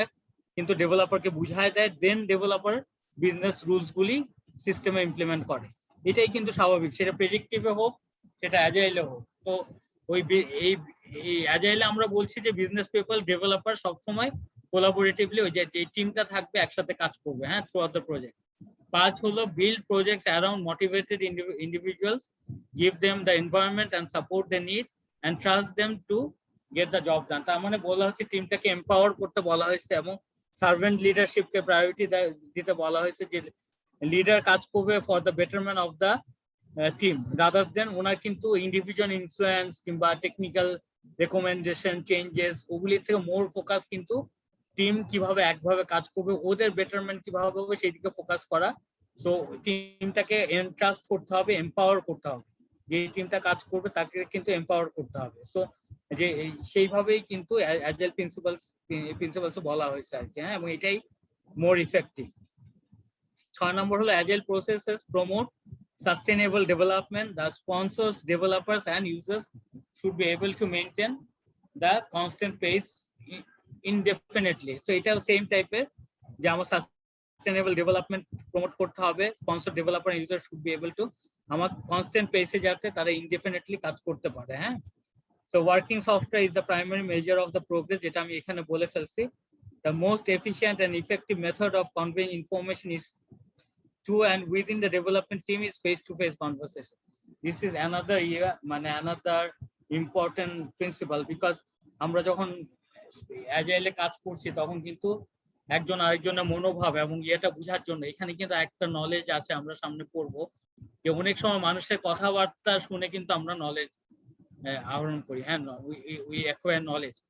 এই নলেজটা কিভাবে হয়, এটা কিন্তু অ্যাজাইলের টিম এক্সপার্টরা যখন কথা বলছে তখনও কিন্তু মানে দেয়ার আর এসেন্স অফ নলেজ। তো এই জিনিসগুলি কিন্তু মানে একসাথে বসলেই কিন্তু হবে, এবং এই অ্যাজাইল অ্যাপ্রোচে স্ট্রংলি এনকারেজ করা হয়েছে ফেস টু ফেস কনভারসেশন। হ্যাঁ, তো তখন কিন্তু ইভেন যদি আমরা প্যান্ডেমিক চিন্তা করি, ভার্চুয়াল চিন্তা করি, তাও কিন্তু আমরা যখন কোলোকেশন মিটিং করছি, আমরা যখন ভার্চুয়ালি কোলোকেটেড হচ্ছে, তখনও কিন্তু আমরা if you open in a virtual meeting আমরা কিন্তু ওইটাকে ফেস টু ফেস এর কনভারসেশন বলতে পারি। অনেক সময় যদিও খুব ইফেক্টিভ নাও হতে পারে, বাট প্যান্ডেমিকের টাইমে আসলে ওই জায়গার সাথে ট্রেড অফ তো করতে হবে আর কি। তো ওইটাকেই বলা হয়েছে face to face conversation is more appropriate আর কি। হ্যাঁ, সো 9 হচ্ছে continuous attention to technical excellence and good design enhance agility, মানে আমাকে গুড ডিজাইন কন্টিনিউয়াস অ্যাটেনশন এগুলি নিয়ে করতে হবে। এই 10 নম্বরটা হলো, আমি একটু 10 নম্বরটা সময় নিব, কারণ 10 নম্বরটা আমি একটু এক্সপ্লেন করব। 10 নম্বরটা কি, সিম্পলিসিটি, মানে এই যে সিম্পলিসিটি বিষয়টা, এটা কিন্তু একটা বড় বিষয় অ্যাজাইলে। হ্যাঁ, the art of maximizing the amount of work not done is essential. মানে এটা একটা নেগেটিভ কথাটাকে লিখছে, অনেকে পড়তে ভুল হয়। হ্যাঁ, আমিও পড়তে বুঝতে পারতেছিলাম না, পরে অনেকগুলি জায়গায় রেফারেন্স দিয়ে এটা বুঝতে পারছি 10 নম্বরটা কি আসলে। হ্যাঁ, সিম্পলিসিটি এটাকে কি বলছি, the art of maximizing the amount of work not done, মানে আমি amount of work not done কে ম্যাক্সিমাইজ করবো। হ্যাঁ, ইজ এসেনশিয়াল, মানে আমি নট ডান ওয়ার্ক কে কেন ম্যাক্সিমাইজ করবো, যেখানে আমার কন্ট্রাক্টে সবগুলি ওয়ার্ক করতে বলা হয়েছে। দিস ইজ সিম্পল, যেটা আমি আগে বলছি, যেই আমার এতগুলি কাজের মধ্যে যেই কাজগুলি আমার লাগবে না সেটাকে আমি ম্যাক্সিমাইজ করার চেষ্টা করবো। কারণ আমি যদি আননেসেসারি সেই কাজগুলি করি, যেমন আমি যদি সফটওয়্যার একটা একগাদা ফিচার দিয়ে রাখি, আমি ব্যাকওয়ার্ড কম্পাটিবিলিটি টেনে এইটা ওইটা সব দিয়ে ভরে রাখি, কিন্তু ইউজার আসলে ওটাকে ডিসলাইক করতেছে, খাবে না। হ্যাঁ, তাহলে কিন্তু হবে না, আমার কিন্তু এসেনশিয়ালি ফিচারগুলি দিতে হবে। সো আমাকে সিম্পলিসিটি করতে হলে দ্য আর্ট অফ, মানে এটাকে আর্ট বলছি, maximising the amount of work not ডান। আমি আমার যতগুলি টুয়ারে অনেক ফিচার দিয়েছি, আমি যদি ম্যাক্সিমাইজ করতে পারি নট ডান ওয়ার্কে, যেই ওয়ার্কগুলি আমার এসেনশিয়ালি নট ইম্পর্টেন্ট, আমি যদি এভাবে বলি, সেটাকে আমি আননেসেসারি দিব না, সেটাকে বলা হয়েছে সিম্পলিসিটি। হ্যাঁ, সো এটা কিন্তু ভেরি ইম্পর্টেন্ট। আমরা এইটা একটু হয়তো আমরা বুঝতে অসুবিধা হলে আমি টাইম অ্যাগেন পড়লে আরেকবার এটা বোঝা যাবে। হ্যাঁ, তারপর 11 নম্বর হচ্ছে the best architecture requirements and designs emerge from self organizing teams. এটা তো ক্লিয়ারলি সেলফ এক্সপ্লেনেটরি, যে আমার অর্গানাইজেশন টিম থেকে কিভাবে বেস্ট আর্কিটেক্ট, আমাকে অবশ্যই বেস্ট আর্কিটেকচারটা নিতে হবে। সেটা যদি একটু টাইমও লাগে, আমাকে বেস্ট আর্কিটেকচার রিকোয়ারমেন্টস এগুলি নিয়ে একটু কাজ করতে হবে, ডিজাইনস নিয়ে। কারণ আমি যদি প্ল্যানিং এ একটু সময় নেই, আমি সবসময় এটা করার চেষ্টা করি যে হয়তোবা ফার্স্ট দিনই হয়তোবা ডিজাইনে না, মানে ডেভেলপমেন্টে না গিয়ে, মানে let's focus on the architecture first, ডিজাইনে ফার্স্ট, যাতে করে পরবর্তীতে আমার ব্যাকফায়ার না করে, যে আমাকে না আমার বেসটা ভুল হয়ে গেছে। হ্যাঁ, রাদার দেন ওইটাতে একটু সময় নিয়ে ওই, তখন কিন্তু ডিজাইনটা খুব তাড়াতাড়ি হয়ে যায় যদি আমার আর্কিটেকচারটা ডিফাইন হয়ে যায়। তো 12 নম্বর হচ্ছে at regular intervals the team reflects on how to become more effective, then tunes and adjusts its behavior accordingly. So regular intervals A team reflex করবে যে কিভাবে, কিংবা একসাথে বলবে যে কিভাবে মোর ইফেক্টিভ হওয়া যায়, এবং তারা টিউন করবে একজন আরেকজনের সাথে, এবং বিহেভিয়ার ওরকম হবে। তো এই 12টা প্রিন্সিপালস আমরা একটু মনে রাখবো। আমার মনে হয় একবার পড়লে উই ক্যান, মানে অ্যাটলিস্ট কোশ্চেন আসলে, তো কোশ্চেন তো বলবেন না এটা কয় নম্বর প্রিন্সিপাল। হ্যাঁ, কোশ্চেন হয়তো ঘুরায় বলবে, তখন আমরা এটাকে রিলেট করতে পারবো। বাট ঘুরে ফিরে কিন্তু জিনিস, আমরা যদি এই স্লাইডটা, এই পুরো প্রেজেন্টেশনটা পড়ি, তাহলে কিন্তু আমাদের মোটামুটি একটা বেসিক হয়ে যাবে। হ্যাঁ, এবং আমি শিওর পরবর্তী স্লাইডগুলো অত কঠিন লাগবে না, আমরা যখন একটু স্ক্রামসে ডিটেল করবো, এবং এসে ডিটেল করবো। তো এইটাকে আমি যতগুলি প্রিন্সিপাল পড়লাম এইটাকে একটা সিম্পলিফাইড ভার্সন আমরা দিয়েছি সে থেকে নিয়ে আসে আরেকটা বই থেকে, হ্যাঁ, যাতে করে পরীক্ষা সুবিধা হয়। যে যতগুলি প্রিন্সিপাল 1, 2 থেকে 12 পর্যন্ত, আমি যদি বলি our highest priority is to satisfy customer, এটাকে সংক্ষেপে কি যদি শর্টার ভার্সন আমরা মনে রাখতে চাই, satisfy customers with great systems, welcome change বলছি সেকেন্ডটাকে, deliver frequently, work with business যেটাকে ডেলিভার ভ্যালু ড্রিভেন এর কথা বলছি, হ্যাঁ, motivate people, face to face communications, major systems done, ঠিক আছে, সিস্টেম ডান আছে, ওয়ার্কিং সফটওয়্যারের কথা বলছি, সিস্টেম ডান, তারপর maintain sustainable pace, maintain design, সিম্পলিসিটির কথা বলা হয়েছে এক বাক্যে, কিপ ইট সিম্পল, তারপর টিম কেয়ার আর্কিটেকচারের কথা বলা হয়েছে, রিফ্লেক্ট এন্ড অ্যাডজাস্ট, হ্যাঁ, সেটা হলো শর্ট এন্ড ভার্সন যদি আমরা একটু মনে রাখতে চাই, এই জন্য এই চারটা এনে দেওয়া হয়েছে এখানে, হ্যাঁ। সো এটা আমার শেষ হলো, that ends this today session. আমার মনে হয় যদি কোশ্চেন থাকে আমরা আলাপ করতে পারি, অথবা আরো ডিটেইল কিছু থাকলে পরের ক্লাসে কিনে আলাপ করব, কিংবা আর একটু ডিটেইল আমরা বলতে পারি আর কি। জি, আরো কোনো যদি কোশ্চেন থাকে আমরা ডিসকাস করব। আশফাক, আমরা তো অ্যাজাইলের ইয়েটা তো অ্যাজাইলটা কোথায় পাওয়া যাবে এটা কি আমরা শেয়ার করছি না? আমি দিয়ে দিছি ক্লাস। রাইট, দুটা সোর্স আছে, একটা হলো যে পিএমবিওক এর লাস্ট চ্যাপ্টারে, অর্থাৎ 600 পৃষ্ঠা থেকে 700 পৃষ্ঠা এরকমের একটা জায়গাতে এই টোটাল 120 পৃষ্ঠা নিয়ে হলো অ্যাজাইলটা আছে, আবার অ্যাজাইলটা আলাদা করেও আছে। তো আমরা আসলে ওই অ্যাজাইলটা আলাদা করেই দিয়ে দিয়েছি, সুতরাং আপনি ওইখান থেকেই দেখতে পারেন। তো অ্যাজাইল অ্যাপ্রোচটা যেহেতু একেবারে একটা নতুন এবং খুব সুন্দর একটা জিনিস, এবং এখান থেকে আমরা দেখলাম যে ঠিক 2001 সাল থেকে আসলে এই অ্যাজাইল অ্যাপ্রোচটা নিয়ে কাজ করতে করতে মোটামুটি 7th এডিশনের সময় এসে যথেষ্ট গুরুত্ব দিল এবং বললো যে এখন আর অ্যাজাইল ছাড়া হচ্ছে না। এবং আশফাক রাইটলি বলছে যে মানে আউট অফ 180 এখন কিন্তু পিএমবিও কে আপনারা যে পরীক্ষাটা দিবেন তাতে কিন্তু 180টা প্রশ্ন আপনাকে সলভ করতে হবে ইন 4 আওয়ার্স। তো এই 180টা প্রশ্নের ভিতরে মোটামুটি ভাবে প্রায় 90টাই কিন্তু কোনো না কোনো ভাবে অ্যাজাইলের সাথে সম্পর্কিত। তো যাই হোক, আমরা অ্যাজাইল এর আগে যে প্রশ্নগুলো যেগুলো আমরা করেছিলাম আপনাদের সাথে শেয়ার করেছি, আমি জানি যে মাঝখানে একটু গ্যাপ হয়ে গেছে, তো গ্যাপ হলেও এখন হলো অক্টোবর মাস, তো অক্টোবর, নভেম্বর, ডিসেম্বর আমরা কিন্তু টার্গেট করে ফেলি যে ডিসেম্বরের মোটামুটি সেকেন্ড উইকটাকে আপনি ধরেন। তো সেকেন্ড উইকটাকে ধরে নিয়ে এখন তো যেহেতু আমাদের মিশন রিশনও গেল, সুতরাং এখন প্রতিদিন কিছু কিছু সময় দিয়ে একেবারে এখন থেকে আমার ধারণা যে ম্যাক্সিমাম 100 আওয়ার্স, 100 ঘন্টা যদি আপনি পড়াশোনা করেন তাহলে আপনি একেবারে নিশ্চিন্ত মনে আমাদের সিপিটিউতে যারা আছে তারা ইনফ্যাক্ট এই পরীক্ষাটিতে বসতে পারে। আশফাক, কি মনে হয় আপনার কাছে 100 ঘন্টা তো এনাফ, তাই না? জি স্যার, হ্যাঁ অবশ্যই। এখন 100 ঘন্টা আমরা একেবারে সেফ সাইডে রেখেই বলতেছি 100 ঘন্টা। 100 ঘন্টা এটা সম্ভব, কারণ এখন তো চলতেছে আমার অক্টোবর মাস, অক্টোবর, নভেম্বর, ডিসেম্বর, আপনি ডিসেম্বরের 15 তারিখের মধ্যে ধরি, তার মানে একেবারে 2 মাস, এই 2 মাস মিলিয়ে টোটাল 100 ঘন্টা সময় আপনি দেন, একেবারে নির্ঘাত ইনশাআল্লাহ আপনি কোয়ালিফাই করবেন।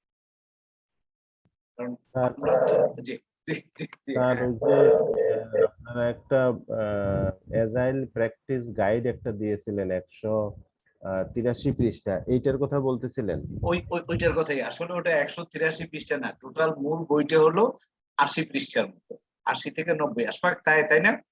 80 থেকে 90, এরপরে অ্যানেক্সার সবকিছু মিলে 180 পৃষ্ঠার মতো ওইটাই। এইটাই কি ওই পিএম বুকের মধ্যে একটা রাইট চ্যাপ্টার হিসেবে আছে? রাইট, ওই পিএমবিও কে 6th এডিশনের ভিতরেও আবার এই জিনিসটাই আছে, কারণ 6th এডিশনটা তো টোটাল 900 পৃষ্ঠা, তো 900 পৃষ্ঠার ভিতরে এই 150-200 পৃষ্ঠাই হলো, 180 পৃষ্ঠা হলো এই অংশ। ঠিক আছে, তাহলে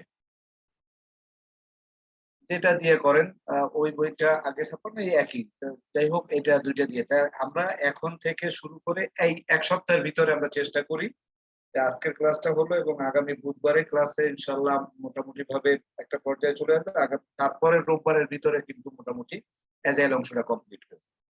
অ্যাজাইল অংশটা কমপ্লিট হয়ে গেলে এরপরে আরো কিছু একেবারে হ্যান্ডি জিনিসপত্র, পরীক্ষার প্রশ্নপত্র আমরা আরো বেশ কিছু দিব আপনাদেরকে, দিলে এরপরে প্রস্তুতি নেওয়া শুরু করব সবাই মিলে জিলে। প্রস্তুতি নিয়ে এরপরে যখন যেটা যদি সপ্তাহে একদিন মনে করি যে একদিন একটু আলাপ আলোচনা করার জন্য সেটা বসতে পারবো বা যেভাবে। তাহলে কি আজকে হ্যাঁ, আজকে তাহলে আমরা